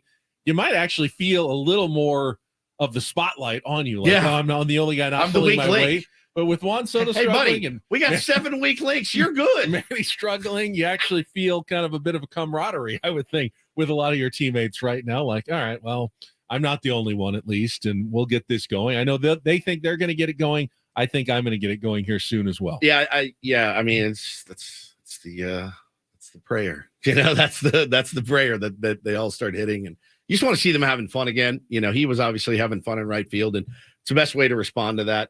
Kill him with kindness, kill him with love. Was doing the gritty for little kids out there last night and having fun, because baseball is fun, lest we forget. And I did wear my shirt to remind myself that baseball is the best, because it is. I begged for this. I wanted this. I'll be right there in front of the TV. I can't wait for tonight's game. I can't wait. Let me down again. You know what I mean? Like, I keep coming back, and I will always come back. So thank you, sir. May I have another? Thank you, sir. May I have another? What am I? I'm a masochist or a sadist? I'm a masochist. You don't know. We all are. I got some quotes from Tatis. Do you have any sound from Fernando Tatis? All right. So quotes from after the game. He said, "You hear everything, but you just pay attention to what you know is correct. Most of the game was positive. Even the Cubs fans, they had my back. And you just give them a little bit of something. They were just happy. That's what it's about. I've got to enjoy it. It's going to be a long run. It's going to have its ups and downs. So you need to have fun out there." Fernando Tatis Jr. No problem with it. And it's a healthy attitude. It really rankled a lot of other fan bases, which is always fun. He's not, as Jesse said yesterday, he's not ever going to become the villain. He's not going to dye his hair black, stop signing autographs, flip off little kids, push them out of the way. He's still going to be Fernando. He's not going to be a villain. People are going to boo him. They're going to try to get under his skin. And he didn't turn and point and yell at the when he made that crowd catch, and, have somebody removed or anything like that. When they were chanting at him, he danced. Yes. Perfect. Yeah, it's a really good response. I mean, he's going to be such a valuable part of this team. And honestly, we don't really go anywhere without those top 4 guys doing their jobs. And he's a valuable part of that, man. And let's make no mistake, that was a phenomenal catch he made last night. He actually made a couple of really nice plays. The ball down the line that I legit thought was going to get past him. I think Wisdom hit it, came up firing right to Kim, at second base, but I thought that ball was past him. It wasn't, and he made that really, really nice sliding catch that was really, really clutch. So, listen, wasn't enough to win a ball game, but he looks pretty good out there. Elsewhere in Major League. Yeah, he's coughing. He's in Kendry trouble. Morales with a home run. Vladimir Guerrero had key hits along, excuse me, along the way. And the Angels batting order. Angels batting order just, excuse me. Wore out the Red Sox pitching staff. It's the best. By the way, so elsewhere in baseball, the Tampa Bay Rays were shut out yesterday. Padres aren't the only one. They were 14-0. No, but it can happen to any team at any night, and you can throw out a couple of the window. We're only worried because it's happened 5 times in 15 games, and you worry, is that going to be a trend? Is this going to be a team that gets shut out 25 times this year? Because if it is, then you have a real problem. You can't win a game when you don't score. I don't think the Padres are going to be a team that is going to be shut out over and over again over the course of this season. I think we get a little snapshot in time of guys who are struggling all at the same time. I doubt that's going to continue a long way through, just like the Rays aren't worried about a 5-0 loss to the Astros. First home loss of the year after 14 straight wins. The Twins beat the Yankees 6-2. Did you see what was notable about that? First series win? Season series. So they've already played. Yeah. They got their 2 series against the Yankees. They've clinched the season series. The first time since 2001 that the Twins have won a season series from the Yankees. Staggering, man. That's I think there's a few years. There's a few playoff sweeps in there as well. There The Yankees have owned the Twins like no team has owned another team in baseball. Does that tell you how weird baseball is this year? I mean, and you look at some things that are going on around the game with the Pirates being so good. You look at how the Cardinals are just dying right now. I feel so bad for our beloved Katie Wu, whose mentions look a lot like mine. She's very active on Twitter as well. I texted her Padres last are a game night. under 500. The Cardinals are truly struggling They right are. now. They are scuffling. And they had a win. They felt they were one strike away from a win Helsley last on night. the bump. You're feeling pretty good, and it's just not going your way. They are 9-15 right now. Blake Sable hit a walk-off home run with 2 outs and 2 strikes in the bottom of the 9th inning for the San Francisco Giants for a walk-off 5-4 win last night, continuing the St. Louis Cardinals struggles. And the Pirates, who have gotten off to such a great start, built a 7-2 lead over the Dodgers yesterday. Blew that one. But couldn't hold on to it. Dodgers rallied to 7-5, and then Chris Taylor hit a go-ahead 3-run home run in the 8th inning as the Dodgers, at least for today, took over first place from the Arizona Diamondbacks, who lost to the Royals yesterday. But again, no one's running away with it in the National League West. Might be a different story here if the Padres were in the AL East and we're in last place and we're looking at the Tampa Bay Rays now, 8 games ahead of you. But when you're fortunately right now in a division where no one is running away and hiding with things early, you can be a little more patient and wait out your hitters and let them figure things out before you have to panic. I would say, though, out of all of the teams that were supposed to be contenders, I'd say we are the most disappointing. More than the Cardinals? I'd say so. Yeah, I would. More than the Phillies? Yeah. Phillies would be close. They'd be close because they actually went further than we did last year. They added a really, really big piece in Trey Turner, but they're also without Bryce Harper. He's not playing.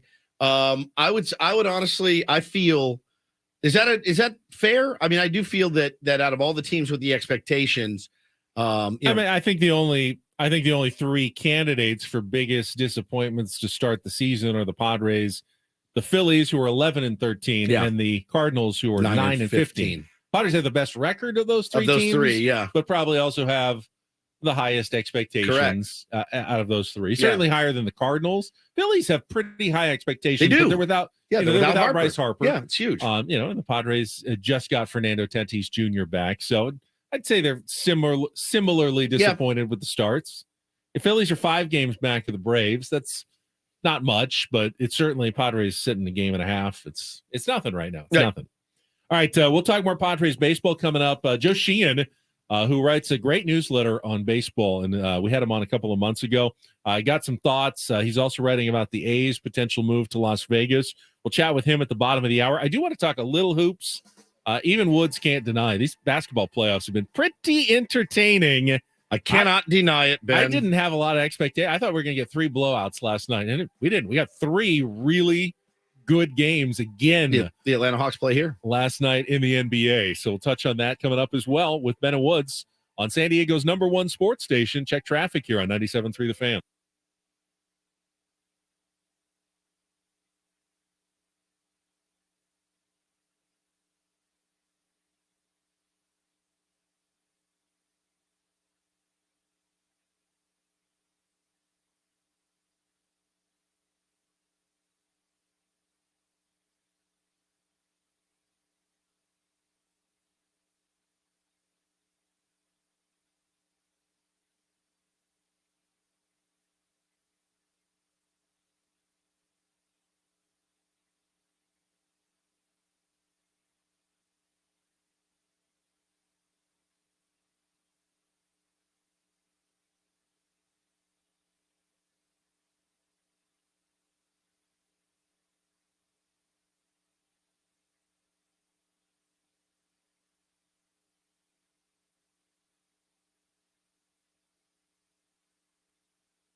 This hour 97.3 The Fan is brought to you by Hint Water. Hint infuses pure water with fruit essences to create surprisingly accurate fruit flavors without any sugar, diet sweeteners, or calories. Available in stores or at hintwater.com.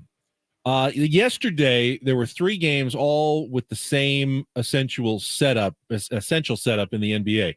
Home team up 3-1, looking to close out the series.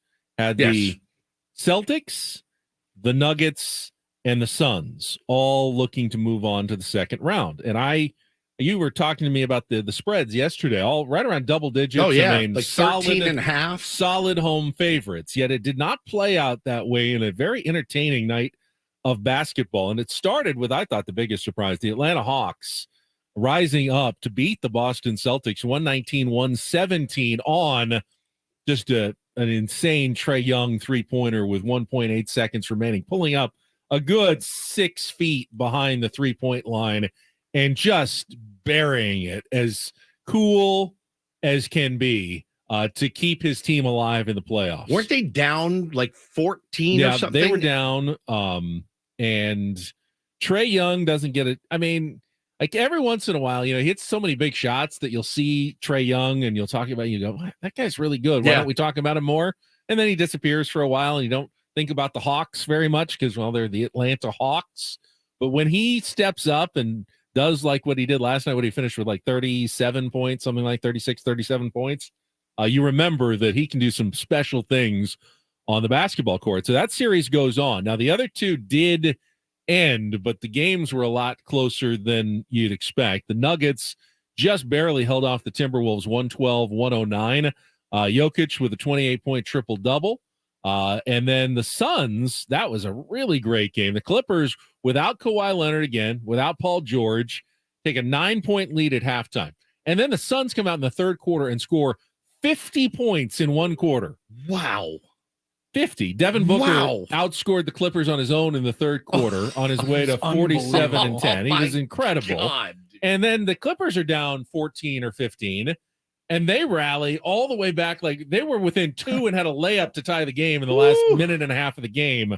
But the Suns eventually held on for a 136-130 win to clinch that series. So Phoenix and Denver will play in the Western Conference semifinals. And then we found out this morning, of all the people who say, Kawhi's got to be out there, he actually has a torn meniscus. And that's why he was out and missed they weren't saying anything at the hopes that, maybe if they won, he might be able to come back at some point. They didn't want to reveal too much, but now that the season is over for the Clippers, he has been officially diagnosed with a torn meniscus in his knee, which is why he did not play in games 3, 4, or 5 Tough break of that series. Yeah, very tough break for him. But yeah, I don't know. I mean, why wouldn't you? Just what doesn't that let him off the hook when if he has a torn meniscus and you know about it with 3 games remaining? Why wouldn't you just say he's got a torn meniscus? You could. I guess the hope is that if you advance like without him to the next round and he gets enough therapy that maybe he plays on it, but you don't want the opponent to know that he's playing on a torn meniscus in the next round. I guess. Gamesmanship. A little bit of gamesmanship. That's my only thought. But why you don't. So many. I mean, you can't because you kind of let him. When you come out, you let him get dragged. You hung him out to dry a little bit. You hung him out to dry. Not saying that. By not saying a word. People are out there like legitimately speculating. Legit. Oh, could it have anything to do with his sister Saw that. and all Yeah. that? Is that wearing on his mental health? I mean, I think Richard Jefferson. He's really hurt. I think Richard Jefferson was like, no ifs, ands, or buts. You make a ton of dough. You're the face of the franchise. You need to be out there, man. I mean, he did play in game 2 after suffering the injury in game 1, which I think. Did he make it worse? Well, I know I'm sure nothing. He did. I know nothing he about it. He played an entire basketball game On in the NBA playoffs on a torn meniscus. Of Couldn't have course, he helped. made it worse. Yeah. Of course, that made it worse in game 2. So I'm going to give Kawhi a pass. And, for the Clippers, it's really bad luck. I think Ty Lue pointed out after the game that we still haven't lost a playoff series in which Paul George and Kawhi Leonard have both been healthy, which means they've never been healthy all the way through the playoffs. Never been played. It's never been healthy. It's never happened for the Clippers, and still has not. So they are out. Their season is over. Now, tonight, we have 4 games in the NBA playoffs. I may watch the NBA instead of the Padres. Different situations, though. We got just enjoy sports. Just enjoy watching. The road New York Knicks up 3-1 going to Cleveland. Cavs trying to keep their season alive at home. The road Lakers up 3-1 on the Memphis Grizzlies. going to try to close out that series on the road in Game 5.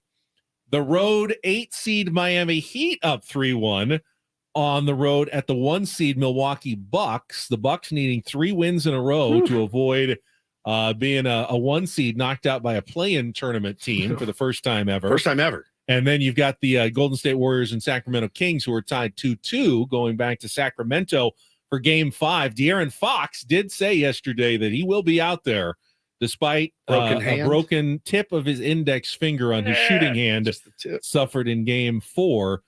I mean, there will be an effect on his play.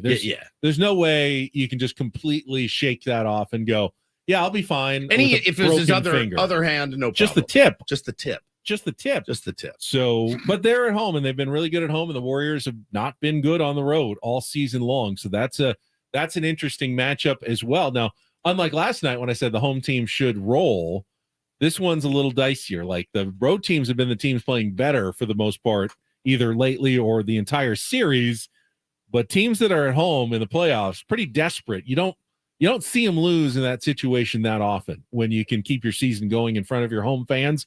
Generally, teams have a little bit extra. They don't want it to come to an end on their home floor. Now, then they go and win, and then they go on the road, and they don't have anything left for the next game. You see that sometimes, but I would expect some good games tonight. Yeah, me and you both. And like I said, I may pick one of those to watch instead. Take a little breather. Well, you can watch both. I mean, you get the night. I'm like such a junkie. We'll watch the Padres. What time is it? What time the Pod's on? 4:40 again. Same time. Which means it'll be opposite the Lakers Grizzlies game and the Knicks Cavs game, but you can choose from the late game, the Warriors Kings. You can watch the whole thing. Watch Padres and then settle in for a little Warriors Kings action afterwards. Probably gonna watch Dave, to be honest with you, after the Padres. Yeah.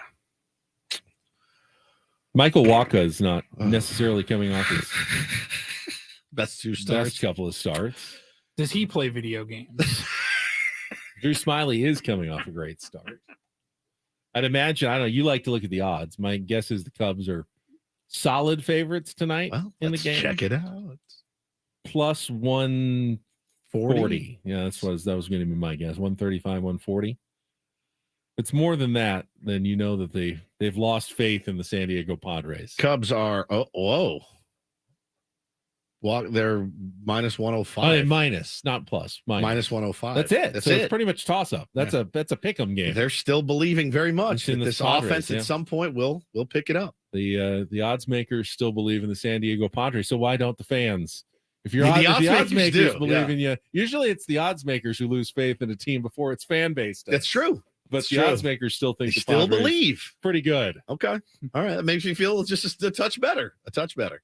All right. We'll talk to Joe Sheen. He gets into some of these issues in his daily MLB newsletter. Good stuff. We talked to him a couple of months ago. Going to welcome him back to the program.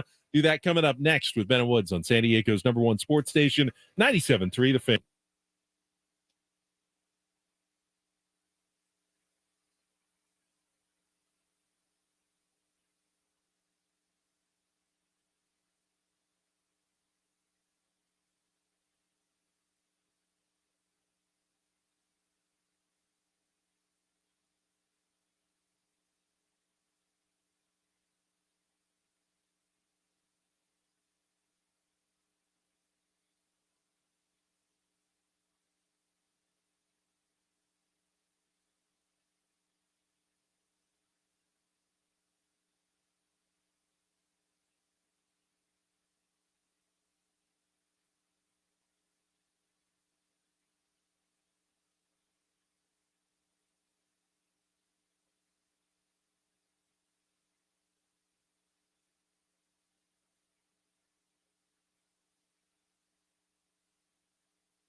maple syrup.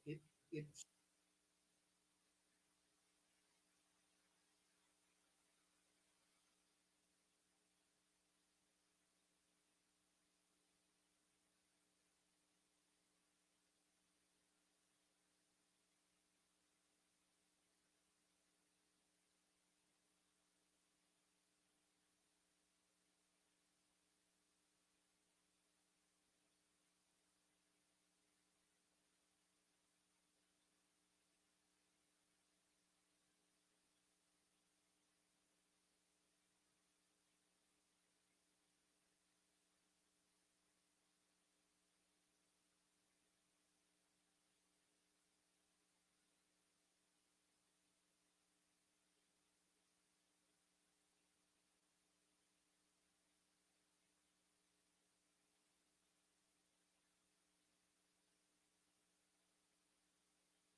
If you were listening to Ben and Woods yesterday, you heard one of our favorite guests, Jesse Rogers, was on with us from ESPN, and I asked him about the A's potential move to Las Vegas, and he he was for it. He thinks it'll work. I mean, no one's for losing the team in Oakland, but in terms of whether or not baseball will be successful in Vegas the way hockey and football have been so far, I was a little more skeptical, though, and we're going to have a guest coming up here next who is also skeptical about whether the Oakland A's will be able to make it work in the desert if they do end up moving to Las Vegas. Talk to the A's or Major League Baseball? Baseball at all, not just the A's, but really any team in Major League Baseball. We'll talk to Joe Sheen coming up after this check of traffic on 97.3 The Fan.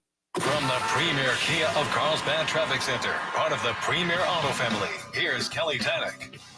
Got a few problems in the North County. Gopher Canyon on-ramp to southbound 15. Collision involving a couple vehicles there over the right shoulder. Also hit and run crash on the westbound 78 to the southbound 5. It's over the right shoulder. And guys, just a reminder that eastbound 78 still closed between El Camino Real and College for that road work. They're hoping to have that wrapped up this week. We'll definitely keep you posted on that. I'm Kelly Danik with Ben & Woods, San Diego's #1 sports station, 97.3 The Fan.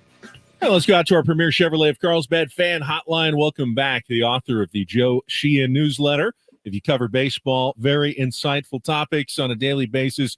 Joe Sheen back with us here on 97.3 The Fan. Joe, it's good to talk to you again. How have you been? Good, fellas. What's going on? Just the usual. Just getting shut out every 3 days. Yeah, it's fine, Joe. A little early panic from Padres fans. Yeah, a little bit of early panic. Yeah, every 3 days. We come in and do the same show. Yeah, it's been a tough start for the Pods. Just not really getting to the ball. Bogart's been a really good asset for them, but obviously Juan Soto's inability to get the ball in the air has been early top of the conversation in the season so far. Yeah, they're not seemingly too concerned. They feel like Juan Soto and Manny Machado are going to figure out and be the players that they have typically been in their careers. But until it happens, you know how fans are. We'll continue to worry about it. You did write something actually more recently, even than the A's Las Vegas, about strength of schedule. And I know the Padres have seemingly had a really tough one. I mean, every team they played other than the Rockies has either been in first or second place. And they certainly, the schedule makers have not done them any favors in the month of April. And while it all evens out at the end of the year, you do have to kind of keep that in mind in these snapshot sample sizes early in the season for the Padres and other teams. Yeah, strength of schedule is a weird number in that it actually means more at the start of the year than it does at the end of the year. 'Cause by the end of the year, the spread for baseball teams is generally only about 20-25 percentage points between the best and the worst schedules. And that's actually going to be lower this year because we're playing less extreme schedules, more balanced ones. But early on, the Padres have had it very tough. You know, you mentioned they started with the Rockies, and they have not played a bad team since. And that's going to even out. As of this morning, per ESPN, they have the third toughest strength of schedule so far. So if you're playing 500 against a really tough stretch, that actually bodes well for your future. And you look at the Padres here, they got the Cubs, and then from memory, trying to Giants in Mexico City here. Yeah, Giants, Reds. Thank you. It gets a little bit easier here. So there's some a chance to take advantage. Now, obviously, last night in Chicago was not a good start to that stretch, getting worked pretty well by the Justin Steele and the Cubs bullpen. But, yeah, as you say, I don't think there's any reason to expect this lineup with this level of talent in it to continue to underperform. I'd probably be a little more concerned about what we're seeing from the bullpen. And talking to Joe Sheen here on Ben & Woods this morning, I know you are probably you hate a small sample size. That's one thing I've realized reading your newsletter. The new rules in baseball have been interesting. You've been tweeting about those. What are your very early takes on the new rules in baseball? Yeah, obviously when you tell teams they can't control the running game as easily, guys are going to run more. When you tell teams they can't play where the ball's going to go, there are going to be more hits. So I think baseball, from a very just cause and effect standpoint, is getting what it wants. A lot of the focus has been on the pitch clock, which has certainly shortened games. I think I still want to see the effects. I want to know what this looks like in the summertime. I want to know what this looks like over 6 months. There's been some talk about increased injuries, but it's way too early to necessarily connect that to a pitch clock. But to me, that's going to be how it lives or dies. By the end of the year, if we've seen a large increase in pitcher injuries, I think they will have to roll this back. So small sample size, yeah. I mean, everything in April is a small sample size. But yep. I think specifically with the pitch clock, we're going to need to see more baseball. So, Joe, a lot of people in baseball have lamented what's happening with the Oakland A's, and people saying that they've been done wrong by Major League Baseball and their own owner but not as many have said that Las Vegas is a bad idea, either for an expansion team or, a relocated team in Major League Baseball because of the success of the Golden Knights and the Raiders in a couple of seasons drawing pretty well. Seems like Las Vegas has been a pretty good sports town, but you put a pretty compelling argument down in the newsletter as to why you don't think Major League Baseball will be nearly as successful in Las Vegas if the A's do make that move. Can you explain that for us? Yeah, I think football is its own thing. The Raiders, there are things about the Raiders in the NFL. You could play the NFL season in 32 TV studios. It really wouldn't matter. They only need to usually sell about 700,000 tickets a year. So you can put a team in Green Bay, Wisconsin, and it'd probably do pretty well, I would think. Right, because all the revenues come in nationally. It doesn't actually matter where the teams are. And of course, with the Raiders have a following in California where people will just come in for Saturday, Sunday and watch the game. They only need to do that 8 times. So maybe you do it 6 times and you sell the other tickets. I don't think the NFL and the Raiders experience is necessarily helpful here. The Knights is the comp I hear a lot. The Golden Knights, excuse me. I got some grief about calling them the Knights. Where it's a longer schedule. It's a team that it's a sport that does rely on attendance and local revenues. But I look at the Golden Knights are a very unusual expansion franchise. They went to the Stanley Cup Finals in their first year, which enabled them to get a foothold in Las Vegas. They were also the first team to get there. So you have a city that's been yearning for professional sports that gets its first team and goes to the championship round in its first year. You're not going to be able to replicate that. The A's get none of that. The A's are the third team in. There's somebody else's leftovers. It'll be 2027. Who knows how good the A's will be then? But I'll just put a bet on they won't go to the World Series that year. There's just all of these things that you're not going to be able to replicate with the Knights. And even the Knights' level of success wouldn't necessarily make a baseball team a success. They draw 18,000 a night, which maxes out the T-Mobile Arena. So let's say that there's some uncaptured, there's some excess demand locally. Maybe you get 22,000 a night into the baseball, to the ballpark. Okay, great. Now you're drawing 1.8 million. That's not very good for a baseball team. You've got no secondary market. I mean, you guys know in San Diego, there's no secondary market, right? 2 teams to the north, a desert to the west, a desert to the east, the ocean to the west, and Mexico to the south. So Las Vegas just is surrounded by desert. There's no secondary market. You've got to basically make it work with the people who are in the Las Vegas area. And then finally, so that means you don't get the TV revenue. And baseball, of course, is all about local TV money. There are just all of these problems with Las Vegas. It's small. It has no secondary markets. The team probably isn't going to be very good. So yeah, the first year, maybe they draw 2.3, 2.4 million. I'm not concerned about 2027. I think by 2037, you're just going to have another small market team. Vegas is basically hot Milwaukee. It's Joe Sheen joining us here. Yeah, I mean, I've seen a lot back and forth, devastated A's fans. Obviously, we went through it here in San Diego with the Chargers leaving. The other thing that I'm seeing, the people that I have seen in Las Vegas are excited about it. They certainly are. It's been just a small minority I've seen on Twitter, Joe. But there's no promise that this owner and this ownership group, it's not like they're going to walk into Vegas in a couple of years and say, all right, now we're going to go get the biggest and the best free agents. He's never spent on free agents. Are we to expect, if you're an A's fan, you know what, I'll follow you to Vegas. Do you expect that he's going to be like, now I'm ready to lay out some cash and go out and get the biggest and the best and pay the guys that we do have? I don't see it. The parallel for me is the Marlins under Jeffrey Loria when they finally got whatever they call that park now built back in 2012. Loria went out the winter prior after, as the park was being constructed, and he signed Mark Burley, he signed Jose Reyes, he signed Carlos Delgado. Big, we're spending money now. And by the end of the following season, none of those guys were still in Miami. He traded them all away. So there might be a PR push to, they'll sign some guys, but I don't necessarily think it'll be sustained. I think if anything, I don't think John Fisher is going to own this team in 2030, one way or the other. I think it's most likely that he'll get the ballpark, get the team to Vegas, and then look to sell at the top of their value. So the questions about what the A's will do in 2027 will be irrelevant by 2032 when they're owned by somebody else. Talking to Joe Sheen. Now, Joe, has in some ways Peter Seidler laid waste to the market size agreement in baseball. You explained San Diego to a T in terms of TV market size. It will always be limited.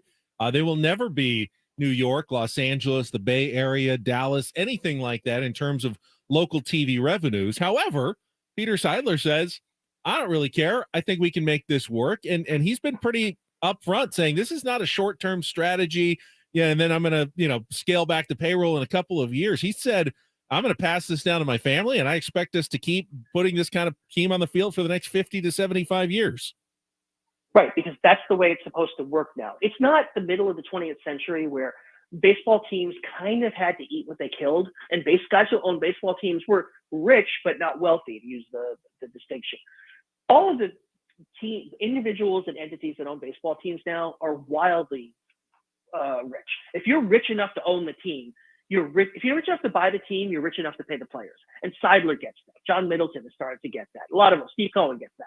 This is we talk about, they have to make a profit. No, they don't.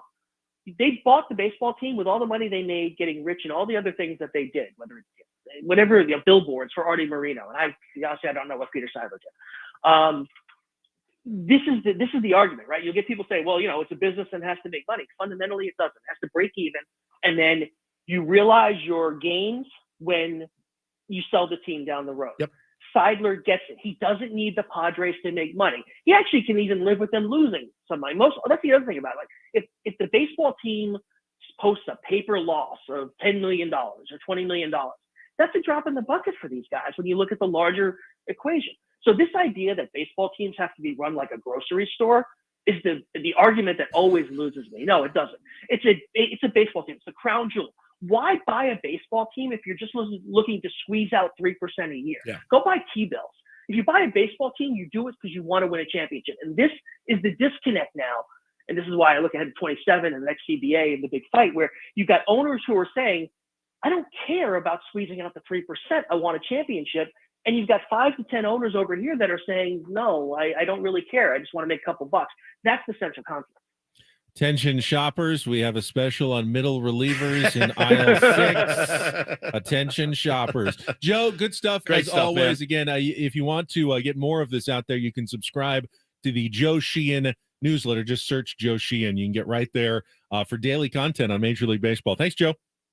Thanks, fellas. Take care. Joe appearing on our Premier Chevrolet of Carlsbad fan hotline. Save money the right way with Premier Chevrolet of Carlsbad. Visit them today in the Carlsbad Auto Mall. Chevrolet. Find new roads. I mean, you could put a baseball team wherever you wanted. Sure.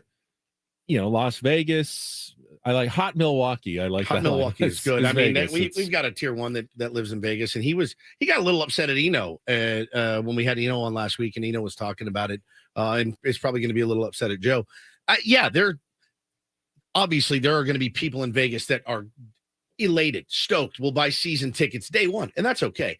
Then I saw some people yesterday going, no, no public funding for this guy to come into Las Vegas.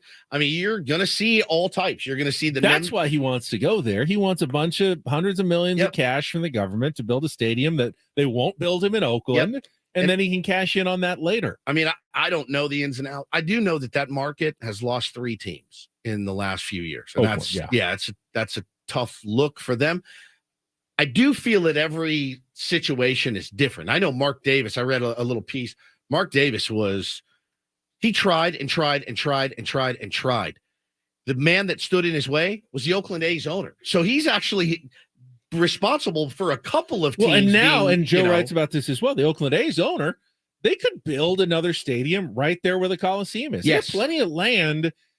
But he wants a downtown development. He wants what the Padres built, some land for condos and, retail and shopping that, you could make big money outside of your baseball portfolio when you go downtown. And that's obviously in California, a much more difficult proposition. The Chargers could have built another stadium. You know where they could have built one? Mission Valley, where the Aztecs did it. Right. A couple of years later, the Chargers kept saying, no, it's impossible. We could never make this work in Mission Valley. We have to get a downtown site.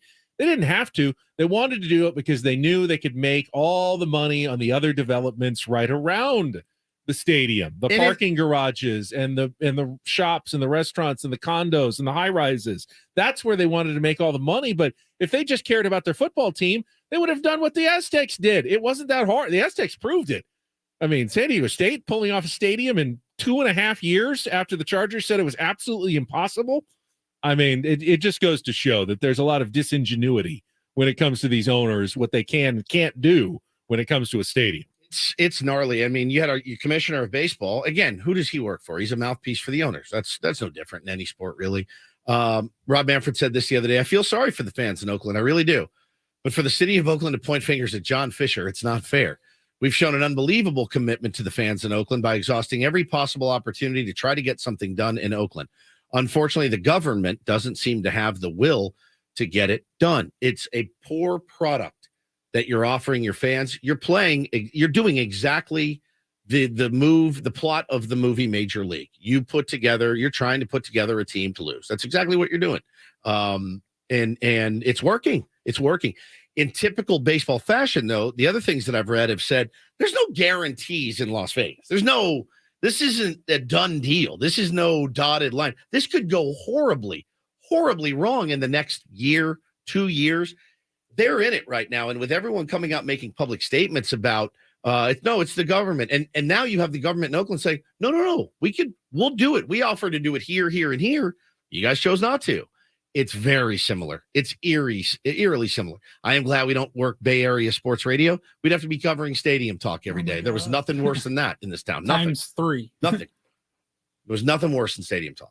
Nothing. You have to do it for the Raiders. Yeah. We would have done it for the Warriors. The Warriors. Oh, my God. Now we'd be doing Getting it again. into the ins and outs of financials and renderings. It's and city council members It's on weird, the though, show. because every television and radio station up there, it's all the same market. So you're talking Golden State Warriors. You're talking San Francisco Giants. You're talking 49ers. You're talking San Jose Sharks. You're talking Oakland A's. And it's all, I mean, it's Stanford, Cal, whatever is the flavor of the minute, you can kind of pivot and discuss something different depending on what time of year. There's always something going on absolutely in the sports area because it's just such a large area to draw from. But you have 3 teams that have gone now. If the A's do end up going, you'll have 3 teams in the last how long?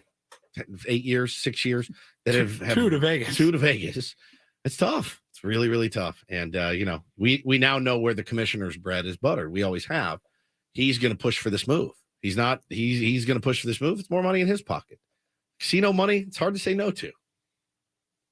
Yeah, they've been much more free with the public money in Nevada, than they are in California. But I am seeing people in Nevada saying, no, you're not taxing us for $500 million. I've seen that on Twitter. Like, not going to happen, man.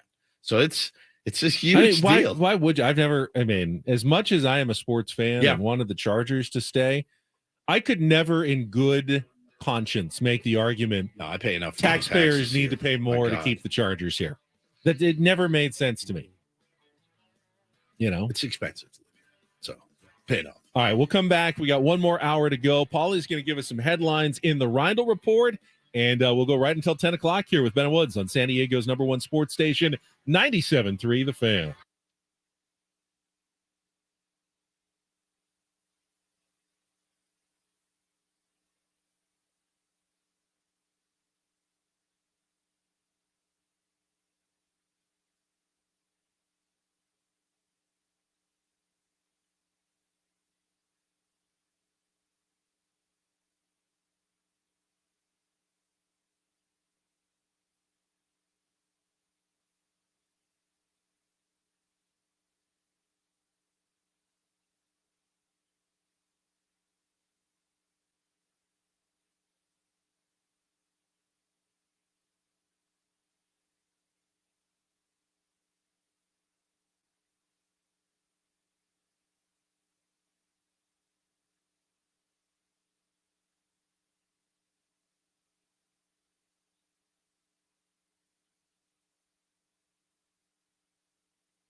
Final hour of Ben and Woods. Now, did you see this part about the Las Vegas A's situation that Rob Manfred said this week?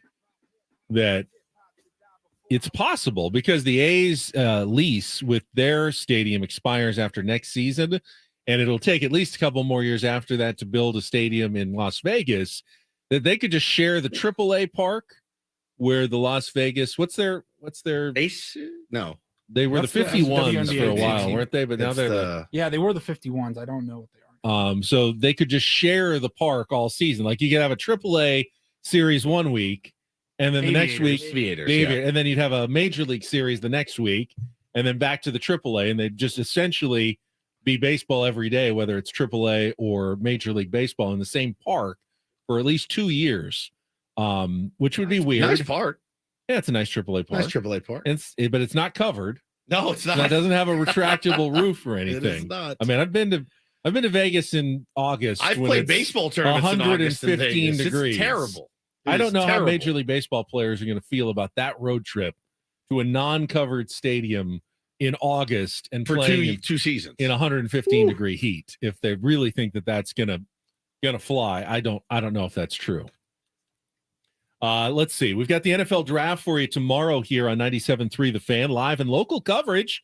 Even though we don't have a team, it's fun to talk about. Round 1 tomorrow, and you've got the coach John Quintera, Chris Ello, and Braden Soprano going to anchor it all for you starting at 5 o'clock. So you can listen on 97.3 The Fan or the Odyssey app and follow 97.3 The Fan to get our listen on the go coverage. It's so still they're going a to big be story. On during the draft, reacting to the draft. They're going to be on during the draft, reacting to the draft, bringing you the picks live as they happen, and just discussing it from a non-invested city's perspective. Yeah. Because I mean, a lot of people invested. If you're in Philly, you talk about the draft, but you're all in on who are the Eagles going to pick, and it's just that's the one way you look at it. We'll have a little more of a neutral view at the NFL draft. The entire draft up until your pick is all right. Who's available? What are we going to do? Right. And then after your team makes the pick, then you break it down. An hour of breaking it down until their next pick. Yep. You look for that little trade is in thing. I wonder if my team's moving up or something.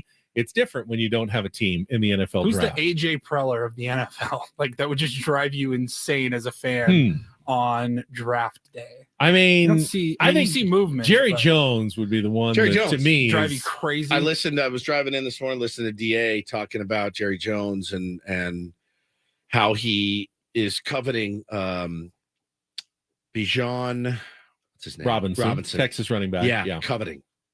And anytime Jerry Jones covets somebody, it's usually the wrong move. And DA was laughing like, man, this is he's already talking. And the running back in the first round, he's like head and shoulders supposedly better than anybody else according to the draft experts, but he's a running back. And it's the position that's been devalued the most in the NFL. Those days are gone in recent years. Yeah, they talked about a couple of like Travis Etienne late first round. Who's the guy from Kansas City? Clyde Edwards-Helaire. Yeah. All the hyphenated running backs. Those guys late first round. So if somebody's there, that's a decent time to take him, but you're not going to see a running back in the top 10, top 15. But I've anymore. seen Bijan as high as like number 2 on best available, like best overall board. So no guarantee he falls, late into the first round, but you want to move up to take a running back? That's the Jerry Jones. And DA was like, oh, it's coming. It's coming. If he's got his eyes on that. I mean, he wanted to sell the farm for Manziel. He was like, it's going to happen. And his son had to grab him by the ear and drag him back and say, we're taking Zach Martin. Spanking himself. Yeah, spanking himself, the glory hole. And he said, it was. Glory hole. We have to take Zach Martin. We cannot take Johnny Manziel. He's going to wash out in this league. We cannot do it. And plus the Padres already drafted him. So maybe he has a future in baseball. And of course, I will give you No. I will give you a less serious look. At this point, whatever works. Whatever. I'm open to anything. Throw someone out now there. batting Johnny Manziel. Oh my God. We have really fallen off a cliff. I will give you our less serious look at the draft in our Ben Mocks the Draft. Oh, it's so fun. Tomorrow morning at 7:30. Woods just assigned it earlier this morning. We still like to have fun, even mired in, a rough go.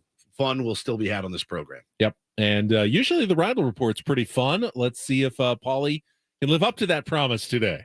and get things started here with our today's edition of the Ryle Report. Now tuned into the greatest. Welcome to the Ryle Report with Paul Rindle. Hi, Paul. All right. 2 stories from the world of sports that we haven't gotten to yet. We'll start off in Major League Baseball. And 1 story that you didn't know you needed. Are you laughing, biatch? It's the Ryle Report Hey, Paul, how you doing? Okay, how are you? on 97.3 The Fan. Are you ready to bless the mood? I need some help, please. That was good. Can I get a yeah? Oh, yeah. All right. All right. Gentlemen, we'll start off in baseball, adding on to a story that we talked about yesterday. Did you notice one Chicago Cub that was not there yesterday at Wrigley Field? It was, it was Cody Bellinger. Oh, yeah. Cody Bellinger. We missed him this series. Missed him. Luckily, I mean, he's like hitting playing, like 300. playing well. He's got a few or something. bombs, and He's playing well. Found his stroke. He wasn't there yesterday because he was also placed on the paternity list. Now, where did Cody Bellinger? Cody Bellinger was play? a Dodger. He was a right? Dodger last year. Yep. So that would make him the fourth, I think. Yeah. Fourth Dodger or 2022 Dodger to go on the paternity list like in the last week or two. So we talked about it yesterday. Everybody kind of did the math. Crazy. It was like the All-Star break. They just was 9 months, 9 months back. Okay, Cody Bellinger was not an all-star. Mookie Betts was an all-star. Evan Phillips was not an all-star. And who's the other one? There was one more. Max Muncy. Max Muncy. Was he an all-star? I don't think he was. I don't think he was. So, but it was in LA. Even if you go to the All-Star game, you still have the next couple of days off when you get back. And it's in LA, so they didn't have to go anywhere. They were home, feeling relaxed. Did someone slip something into their the water jug and the fertility? Like an aphrodisiac? Spanish fly. What is that anyway? Viagra? Does anyone have any idea what that is? No, but it's like it doesn't sound sexy. Here's the thing. I'll say that. I've heard that. I've heard that phrase before, and it's like, do I eat a fly? I remember being a kid and looking through like Rolling Stone or Cream magazine, and like, oh, there's an ad for Spanish fly, and it was like somebody can find it, please. If my memory serves, it was like a guy. It was a cartoon of a guy like pouring something in a girl's drink, which is that's not what you want to promote at all. Like at all in the hey, give her a little of this, and you may get lucky. Yeah, dude. They used to sell it in the back of Rolling Stone. It's crazy. Never bought any, but yeah, it was. It's certainly a weird phenomenon, but it does make sense. All in LA, a team competition. Like, yeah, let's do this now. But it was like, hey, man, I got a few days off while I'm home. You're home. Don't have the grind of worrying about going to the ballpark. Let's. It's one of those things where like. There's probably, most likely, 99% of the time, nothing to this story. Right. Just weird very weird phenomenon. Feels real good, Yeah. It's real good. All right. Speaking of the NFL draft, while the rest of the world, tomorrow, the rest of the country at least, will be... sorry. The chat says Bruised Gratterall went on. Is that so that's 5? That'd be 5 then, yeah. Holy cow. That's insane. As I was saying, while the country will be focused on the NFL draft tomorrow, locally here in San Diego, we'll be focused on the Ben's mock draft. Yeah. But saw we've talked about it in the past, Reddit for all of its bad stuff, and there's a lot of bad on Reddit. Tough scene. If you ever want to go down a rabbit hole, Reddit is your spot. It's the spot. Yeah. And I went down a rabbit hole yesterday. I saw there was a post in the sportsbook subreddit. The post says, Will Levis is currently plus 4,000 to be the first overall pick. That is astronomical odds, right? Yeah. Well, ladies and gentlemen, 40 to 1. 40 to 1. Big odds. Pretty big odds. Not in the conversation. Right. And then it says, well, ladies and gentlemen, he's telling friends and family, oh boy, Carolina will in fact take him on Thursday. You're welcome. Carolina has the number 1 pick in the draft tomorrow.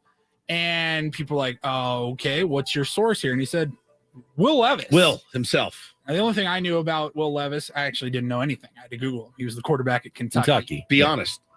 Did you have to Google the pronunciation of his name? I still haven't. For all I know, it's Levis. Or Levi's. Levi's. It's Levis. It is Levis. I'm guessing that it's Levis. So I checked this morning. Like, as of just a few days ago, before this post caught fire, he was like plus 4,000, plus 5,000, plus 6,000 odds to be the first overall pick in the draft tomorrow. If you go right now, and I will refresh. I'm looking at the FanDuel Sportsbook, NFL futures odds. He's plus 600.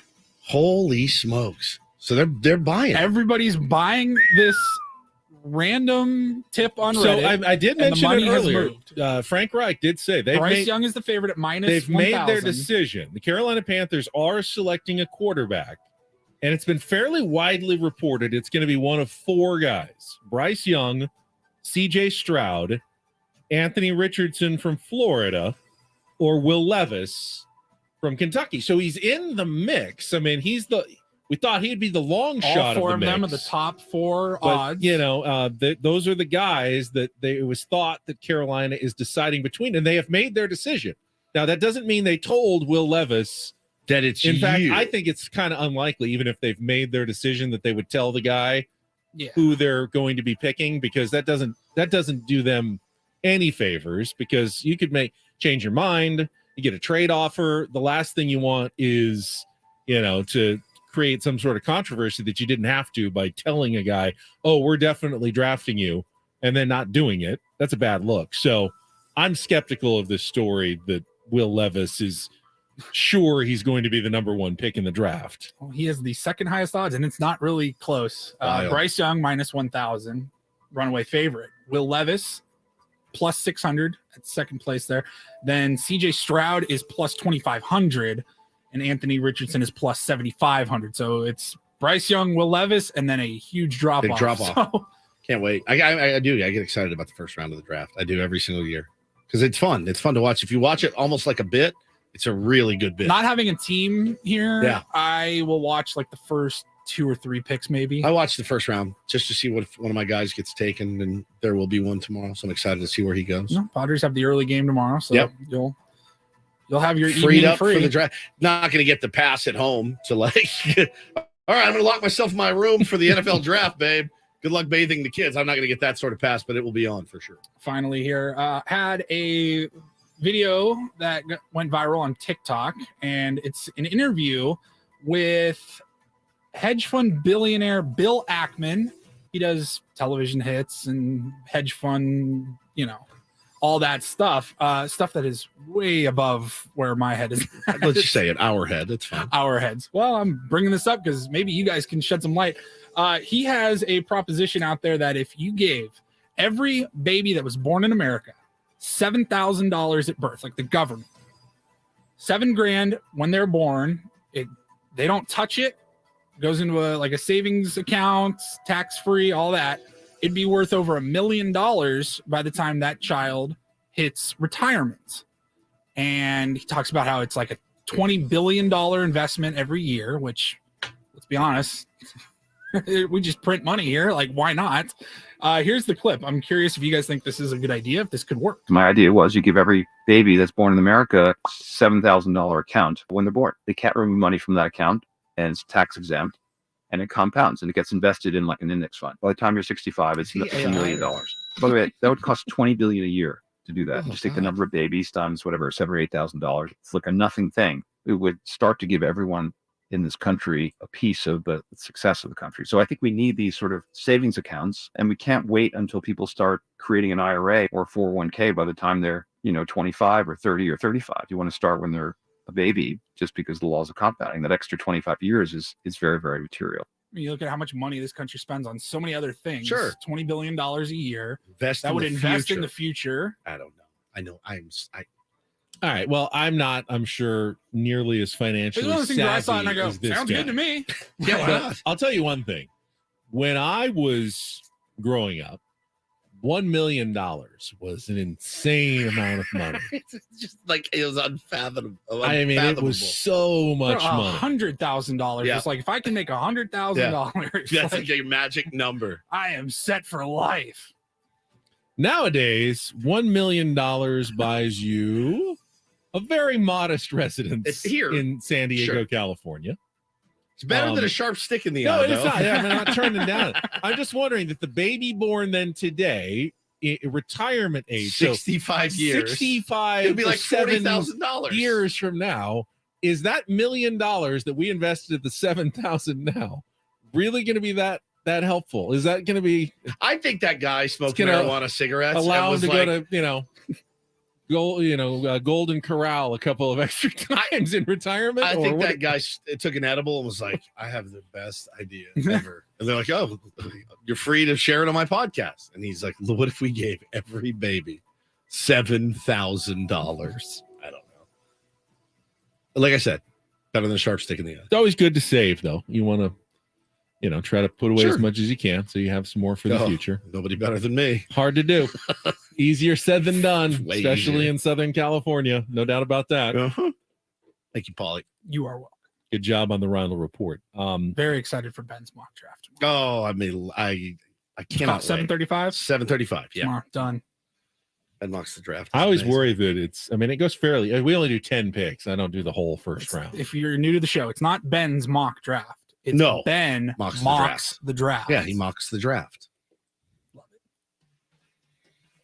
Found the Spanish Fly ad. You did. I tweeted it. Do we still know what what is in Spanish Fly? Listen to this. Full supply, only $4.95. Spanish Fly. She'll do things she's never done before. Increases sexual desire. You're the boss.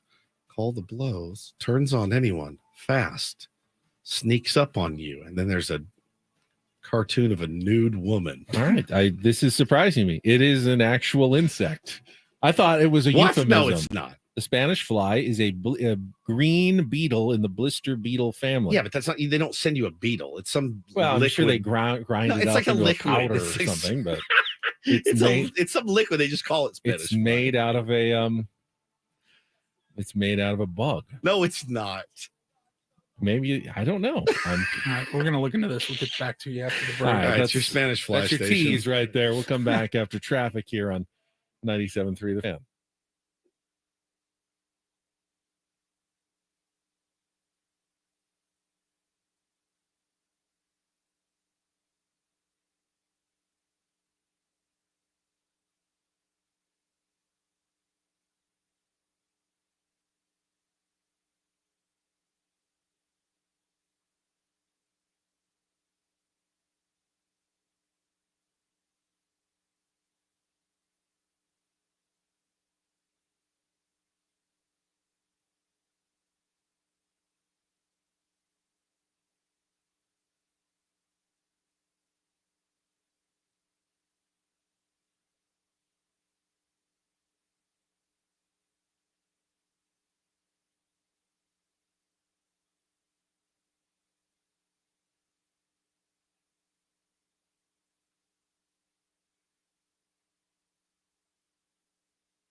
Spanish fly is an insect.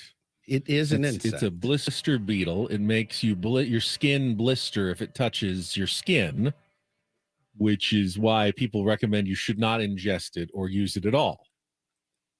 Despite what the back of Rolling Stone magazine may have suggested in the late 70s. Okay, it is a bug. It is made out of a bug. Yes, not a fly. It's more of a beetle, but toxic beetle. Spanish fly drink. Did you look at that? I looked at the aphrodisiac Spanish fly. Okay. Natural aphrodisiac or empty promise. Yeah, it's really almost all scientists say that it does nothing. Not good for you. Don't do it. What's wrong with you over there? Are you stiff? Yeah, I just get a bit of a tight upper back neck sort of thing. Stress from watching this offense? I don't know. I think it's working with you mostly. It Me? happened during What the did show I do? yesterday. What did I do? You can be stressful sometimes. How am I stressful? I've always been somewhat of a tight person. I don't love stretching. I don't put the time in who does put the time in to stretching? I have been telling you for 5 years to roll your body. Yeah, on one of those rollers. Foam rollers. Yes, or take this Trainer lacrosse said ball. the same thing yesterday. Who did? My trainer. She said, your trainer you really did. need to lay on one of those rollers. It hurts. It's not. Why would something that's good for you It works, hurt though. so much? I don't get this. I really don't understand. Why were we made this way? Why do the foods that taste good are bad for us, and the ones that are good for you taste like butt? Yeah, who messed this whole thing up? I told you to take this lacrosse ball and lay on it, and in the most painful area, you have to grind it down a little bit. You're over there in pain and agony, and he's stretching all morning, and you know why your trainer told you it doesn't feel good, and at the same time, it feels so good. You know that John Mellencamp song, "Hurts So Good." Come on, baby, make it hurt so good. He's talking about a foam roller, is what he's singing to. I get that, but I've just never been into pain.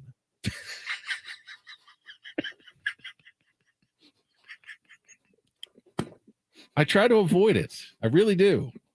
In all circumstances, as often as I can. Then you're going to feel like ass. I'm not tough. Have you never noticed? This is something that is very true. I am not tough.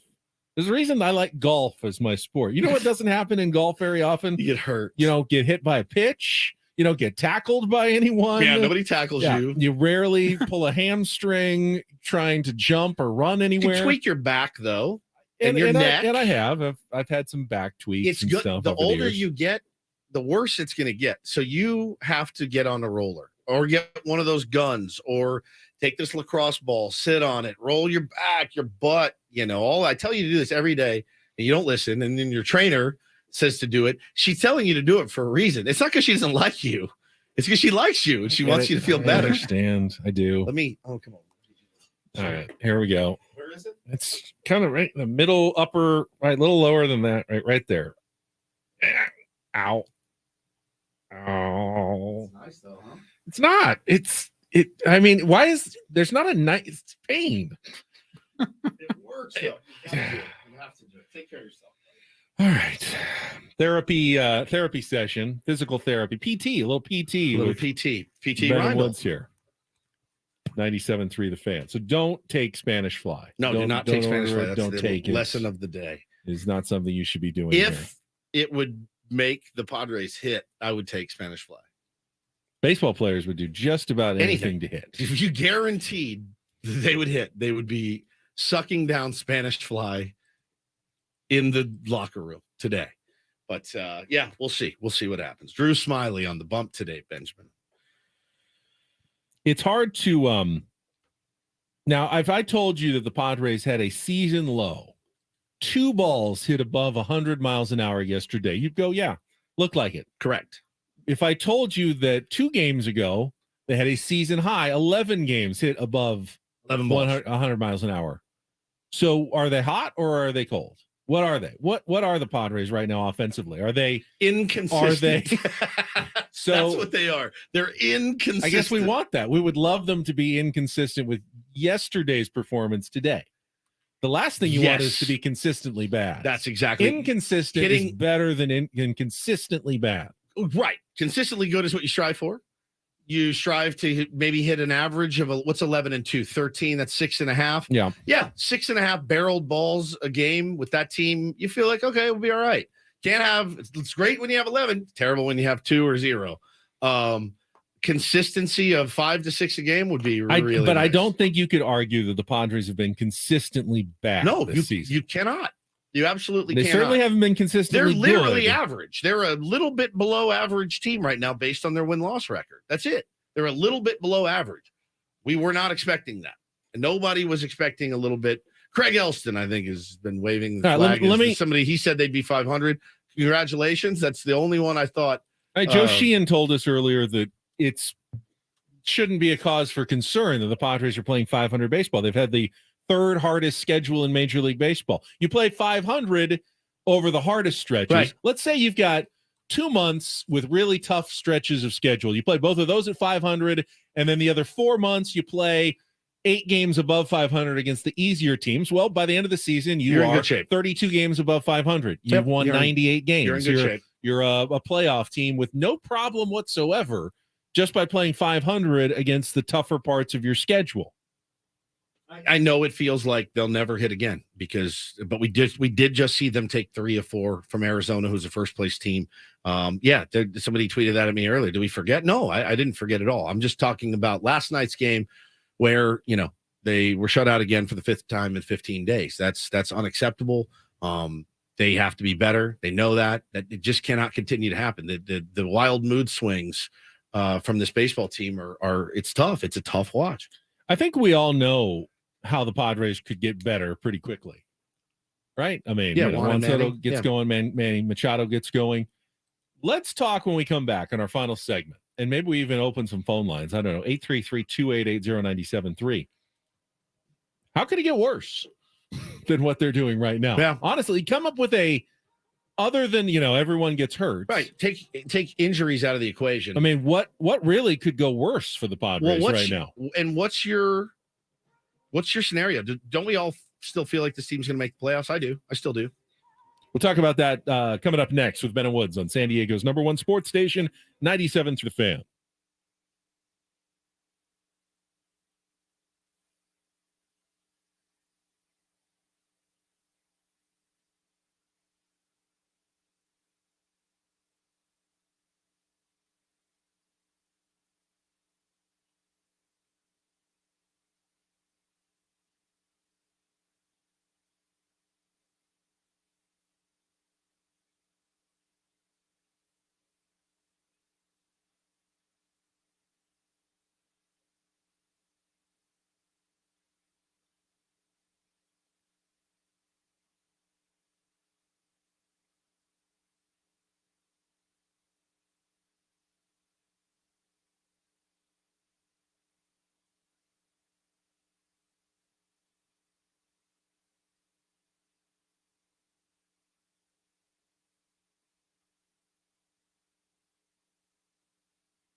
All right, a couple of simple questions here to wrap up our show. We're over it. Do you still think the Padres are going to make the playoffs? Yes. And how could things get worse than the start that they're on right now at 12 and 13? I don't like this game. I don't really either. I mean, a safe could fall out of the sky and land on one of their heads or something. That would be terrible. Xander Bogaerts could ask Ha-Seong Kim for hitting advice. Yeah, that's a bad idea. Yeah, I mean, Xander Bogaerts getting cold and joining the rest of the team would be one of the very few ways this could get worse. I do feel like at some point there will be. Will they all four? That's my number one burning question. Other than Xander Bogaerts, name a Padre that you think is really playing even up to their potential. Maybe Josh Hader is off to a good start. Steven Wilson had a rough night until last yesterday. night. Yeah, and of course we gassed him up, and he was terrible. I mean, in the I'm lineup. like, are you kidding me? My quote to Jesse Anders, man, he's really turned into a dude. And then 40 pitches later, I'm like, Matt Carpenter's had a couple of good moments. Padres have been nobody's playing up to their potential. Trent Grisham has shown some things and been a little bit better than last year. Cruz is giving you more than $1 million worth. Yeah, but I mean, he's 0 for his last. He's struggling. 20, but for the most part, lineup wise, there's almost nowhere you can go but up. You're already last in the league in offense, so you can only go up from there in terms of average, and you almost certainly will at some point. Pitching wise. Pitching hasn't been terrible. They've gotten some nice starts. Weathers has been a real nice surprise to start this season, but you've barely seen Joe Musgrove at all. Blake Snell, they haven't won a game that he's pitched. That's going to change at some point this season. Yu Darvish has been pretty good, although his first couple of starts took a little bit to get going. Joe Musgrove, Juan Soto, and Manny Machado are going to be feeling an enormous amount of pressure on their shoulders because if they don't perform, I don't know. I don't know what's going to happen. I mean, that's why they make why they make the big bucks. The Padres just have this 100%, this vast area where they can only really get better, mostly, and a very tiny area of places where they could actually do worse than they've done so far this season. Yeah, I mean the only way to go is up. You can't. To watch them scuffle is hard. It's hard as a fan. It's hard as a guy that. Who loves those players that are scuffling right now. I just love them. I adore them. I think they're great. I am not a journalist. I am a fan. I'm a fan of the team and I'm a fan of the players. So I'm not objective. I'm not. Okay, I'm not going to be objective. I'm going to pull. Numbers are objective. They don't tell the whole story. And numbers are numbers. Point in the season, they're numbers though, right? And Fangraphs is a site that deals simply with numbers. They take past numbers. They put them into projections of how a team's going to perform. They update them on a daily basis. Yep. Right now, 2023 NL West playoff odds. Colorado Rockies started the season at 0.0%. They remain at 0.0%. Second, Arizona Diamondbacks started the season at 15%. They're now up to 20.2%. Okay. Third, San Francisco Giants started the season at 40%. They are still at about 40%. Fourth, the LA Dodgers started the season at 71%. They are at 72% right now. And finally, the San Diego Padres started the season at 85% to make the playoffs. They're still the number one most likely team in the NL West to make the playoffs at 75%. They have gone down more than anybody else, but remain ahead of any other team. 3 out of 4, according to Fangraphs, this team should still be a postseason team. I hate to bring this up, and we brought it up last year, and we didn't want to bring it up last year. The 21 collapse was horrible, and we were seeing slight shades of it. This isn't that, though. This isn't that. The shutouts are concerning. There's no question that the shutouts are concerning. At that time, I don't feel like you were getting pitching. You weren't getting defense. You weren't getting hitting. You was like the worst. They were. You just had the one worst. and a half healthy starting pitchers. Yeah, that's 2021. That's exactly. You were grabbing Ross Detweiler and Vince Velasquez and Jake Arrieta. Right now, you've got 7 to 9 healthy starting pitchers with guys coming. Still ready to go. Jay Groom is still down there. Firing pills and wherever he is. So yeah, man, you're in much better shape. It's not like guys are hurt. They're just not performing. They're not executing. I've said it before. If I knew what was the problem, I would be a billionaire. I don't know. I don't know how to fix Manny right now. I don't know how to fix Juan. Who we'll have on tomorrow, Sarah's had a really nice, he does the deep dives, and he had that that kind of thing. He sent out as a picture of the box and where they're pitching Juan Soto down. Everything's down. He can't get to the low pitch. So what do you do when somebody has a weakness? All right. You exploit it. You just asked an interesting question. I want to take that direction. What's wrong? How to fix it for the Padres? We'll get to that after our last check traffic here on 97.3 The Fan. From the premier Kia of Carlsbad Traffic Center, part of the Premier Auto family, here's Kelly Tannick. Traffic is sponsored by Premier Chevrolet of Carlsbad. You guys, things are winding down pretty nicely on our roads. They just got a stalled vehicle pushed over the right shoulder, North 805 before University, and there's a collision with clearing stage on the Severn Drive off-ramp, eastbound 8. Coach Quintero and Joe Musgrove's choice. They're a different kind of dealership, looking to be a solid community partner and deliver excellent service. Premier Chevrolet of Carlsbad. Chevrolet finds new roads. I'm Kelly Danek with Ben & Woods, San Diego's #1 sports station, 97.3 The Fan. All right, you have several regulars in your lineup who aren't hitting right now. Juan Soto, Manny Machado, Ha-Seong Kim, Jake Cronenworth isn't even going well. Austin Nola, Fernando Tatis Jr. You have several players. So now you first have to identify, do we have a micro problem or a macro problem? Are Juan Soto's problems the same as Manny Machado's problems, as Ha-Seong Kim's problems? Is there something fundamentally flawed with the approach of the organization, of the hitting coaches, of the manager, that is causing the Padres to perform poorly early in the season? Or is it a micro problem? Does Juan Soto have a completely different issue right now from Ha-Seong Kim, who has a completely different issue from Manny Machado?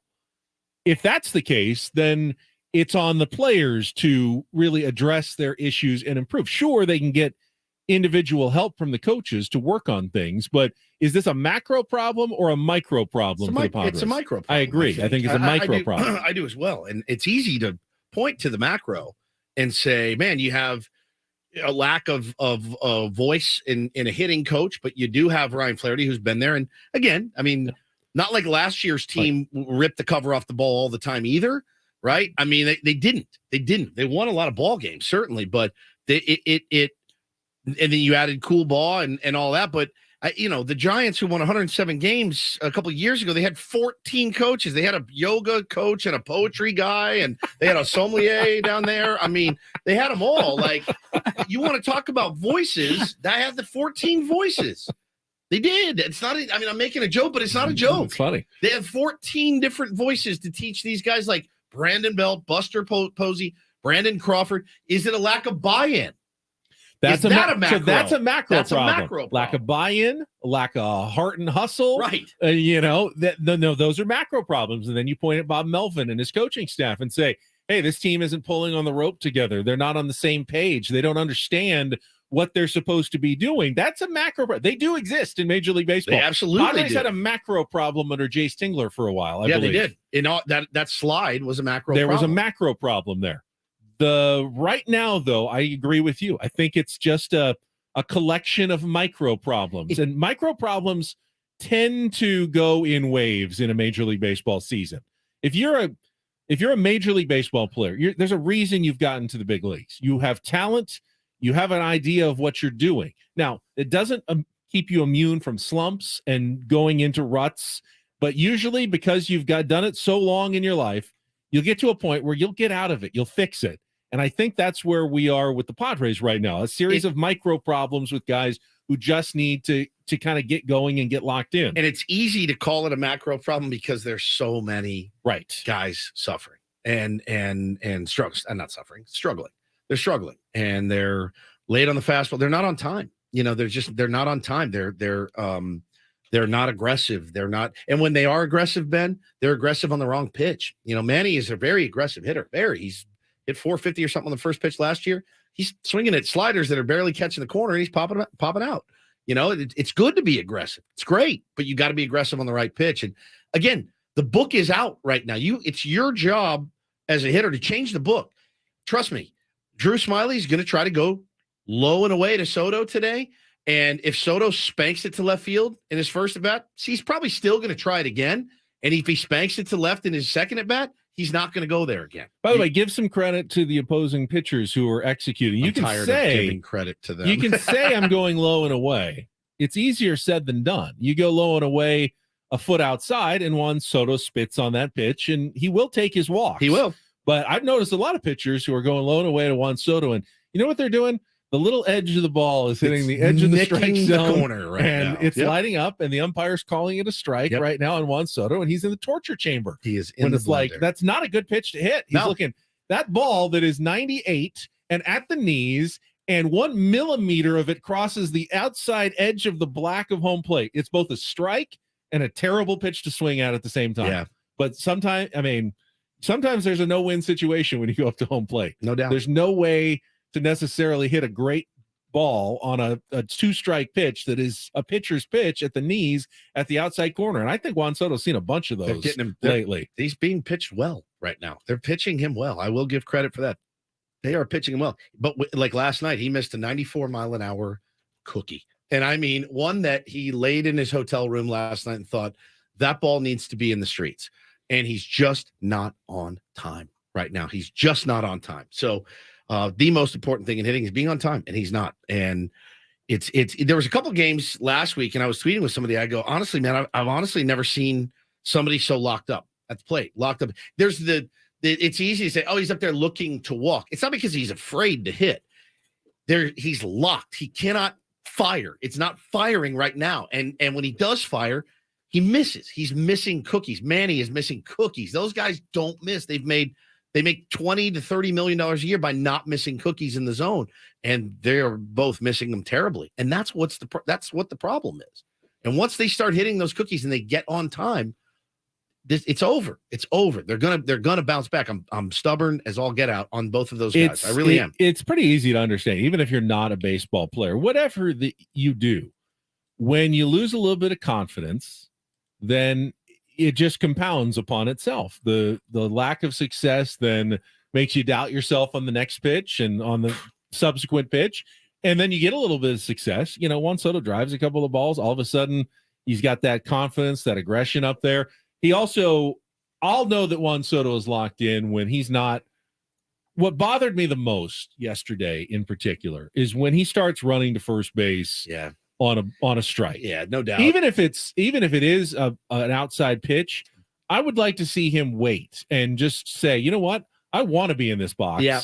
And if you make me go to first base because I walked, that's fine. I'll take my base. That's on you. That's what showed me so magnified that he is not locked in. He is going up there hoping and looking for a walk. Yeah. I want you to be the batter who stands in there, like Barry Bonds, when he was like, I don't want to walk. I want to stand here until you throw me a pitch, and I will stand here until the umpire makes me go to first base because you threw me 4 balls that I absolutely couldn't swing at. Otherwise, I want to be here tormenting you on the mound. I want to be your worst nightmare standing here. I'm not trying to get to first base on a walk. I will take it if that's what you have given me, but I don't want to act like that's what I was looking for. And from Juan Soto yesterday, he was begging for the walks. Did not want take the walks. Don't beg for take them. him. Don't beg for him. Is not able to fire right now. And when he does fire, he's missing. And that's frustrating too. Like 94 down the middle for him is a joke. That's a joke. That is bread and butter for Juan Soto. And I watched the rip that he took. Good rip, healthy hack. Ball was up a little bit. Still, he hit that ball out 40 times in his career. If I'm Ryan Flaherty or Scott Coolbaugh, that's the only thing I'm saying to Juan Soto today is I want you staying in there to hit. And if you walk, then make them send you to first base, like reluctantly. Yeah, because what you don't want is him going up and hacking at the first pitch, rolling over 4 times. That's not a better day. No, I want him to hunt his pitches just like he always does. But I don't want him to look like he's looking for a walk. That tells me if I'm the pitcher and a guy's trying to trying to run off and you get a strike, I feel so confident right there. It's like the best feeling. That's like the best feeling. It's like I know you don't even want to. I know you don't even want to be here, and you're trying to get away from me, the pitcher. See if you can hit this 63. Yeah, 100%. It's the team is they just look a little bit lost up there, and again missing pitches that they normally hammer is tough. It's tough. Who was it that did who got hit by a pitch and goes, no, it didn't hit me. Like, I don't want my base. I want to hit. I want to be here. Like, no, it didn't hit me. And clearly it did, but it's like, who was that? It was someone. Didn't someone do that recently? Like, they were so locked in. Like, I don't want to take hit by pitch. It wasn't Trout, was it? I can't remember. I can't remember. I think I remember. Anderson? Was it Timmy? He might have Maybe. been. Might have That been sounds, Tim that Anderson. sounds kind of right. Like, I'm so locked Like, in. I'm good. I don't want my base. I Yeah. want another ball to swing at. Hitting's cool. Hitting's really cool. Yeah. And it's fun. It's fun to watch. And all of the tropes that we've spit out this year of, it should bode well for the Padres offense, the bigger bags and the no shift and guys are gonna be ready to hit on time. They're just not. With Manny, I think he's playing through a little tweak of some sort. I mean, maybe, but he'll never tell us. He did it last year. I'm concerned because I want to see them hit because I greatly enjoy those players playing baseball at the highest level. You're concerned in the moment. You're not concerned Overall, for the long haul. No.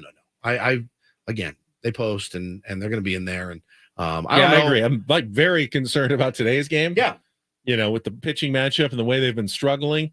I'm not concerned that the Padres are going to be 20 games under 500 in 2 months. If I told you this is just going to be the type of season Ha-Seong Kim has, Austin Nola has, hell, even Jake Cronenworth, he's having an off year. You could buy that. You could wrap your head around that. If I told you, no, this is Juan Soto. This is Manny Machado for the season. You're like, there's no, Paulie, it would make no me, way. It would make me question. It would make me question this job. It would make me question my career. It would make me question everything I thought I knew about baseball or have learned. It really would. I don't see it happening. I'm not saying it can't. I'm just saying I don't. Chad says Albert Bell definitely refused to go. Yeah, to first Albert Bell when has he got hit by refused. pitch. He's like, no, I want to hit. It happens in adult. It's hysterical. You take your base, you clown. I'll look at 4 ABs a week, bro. I'll give you another ball. I just want to hit. Oh man. All right. Well, listen. Back for more tonight. I'll tell you what. All things that have gone wrong for the Padres so far. I bet Drew Smiley is still not looking forward to facing those top 4 Padres hitters again. There's no in question. The lineup. Do you think there'll be a lineup shuffle tonight? Maybe. I would at some the point. definition of insanity is doing the same thing. I've seen people putting lineups with Juan Soto 6th and man. I mean, if there were guys that were red hot at the bottom of the order, I would say go ahead and do it. Mix it but up. It's not like the Padres have these guys who are absolutely murdering the ball, like Ha-Seong Kim and Austin Nolan. And they should really be batting 1 and 2 right now. They're not hitting get either. on board with splitting Soto and Machado. But yeah, I agree. That's good. We'll see that. Xander, Soto, Tatis, Machado. Something like that. Something like that. Yeah. Sign up for that. I would definitely think that makes a lot of sense. Xander further down. More at bats for Xander, who's your hottest guy. Split Soto and Machado. Manny can still drive in runs in the 4 spot. I know the one thing it doesn't get is Soto out of the 2 hole, right? Which a lot of people say he doesn't like hit 2. Move him out of the 2. Make him 4, then a Manny 2, if you want to do that way. All right, that's it for us. Coach John Quintero will continue, I'm sure, this discussion coming up next. For Paul Reindl, for Stephen Woods, I'm Ben Higgins. We'll talk to you again tomorrow morning. We will mock the draft and more on San Diego's #1 sports station, 97.3 The Fan.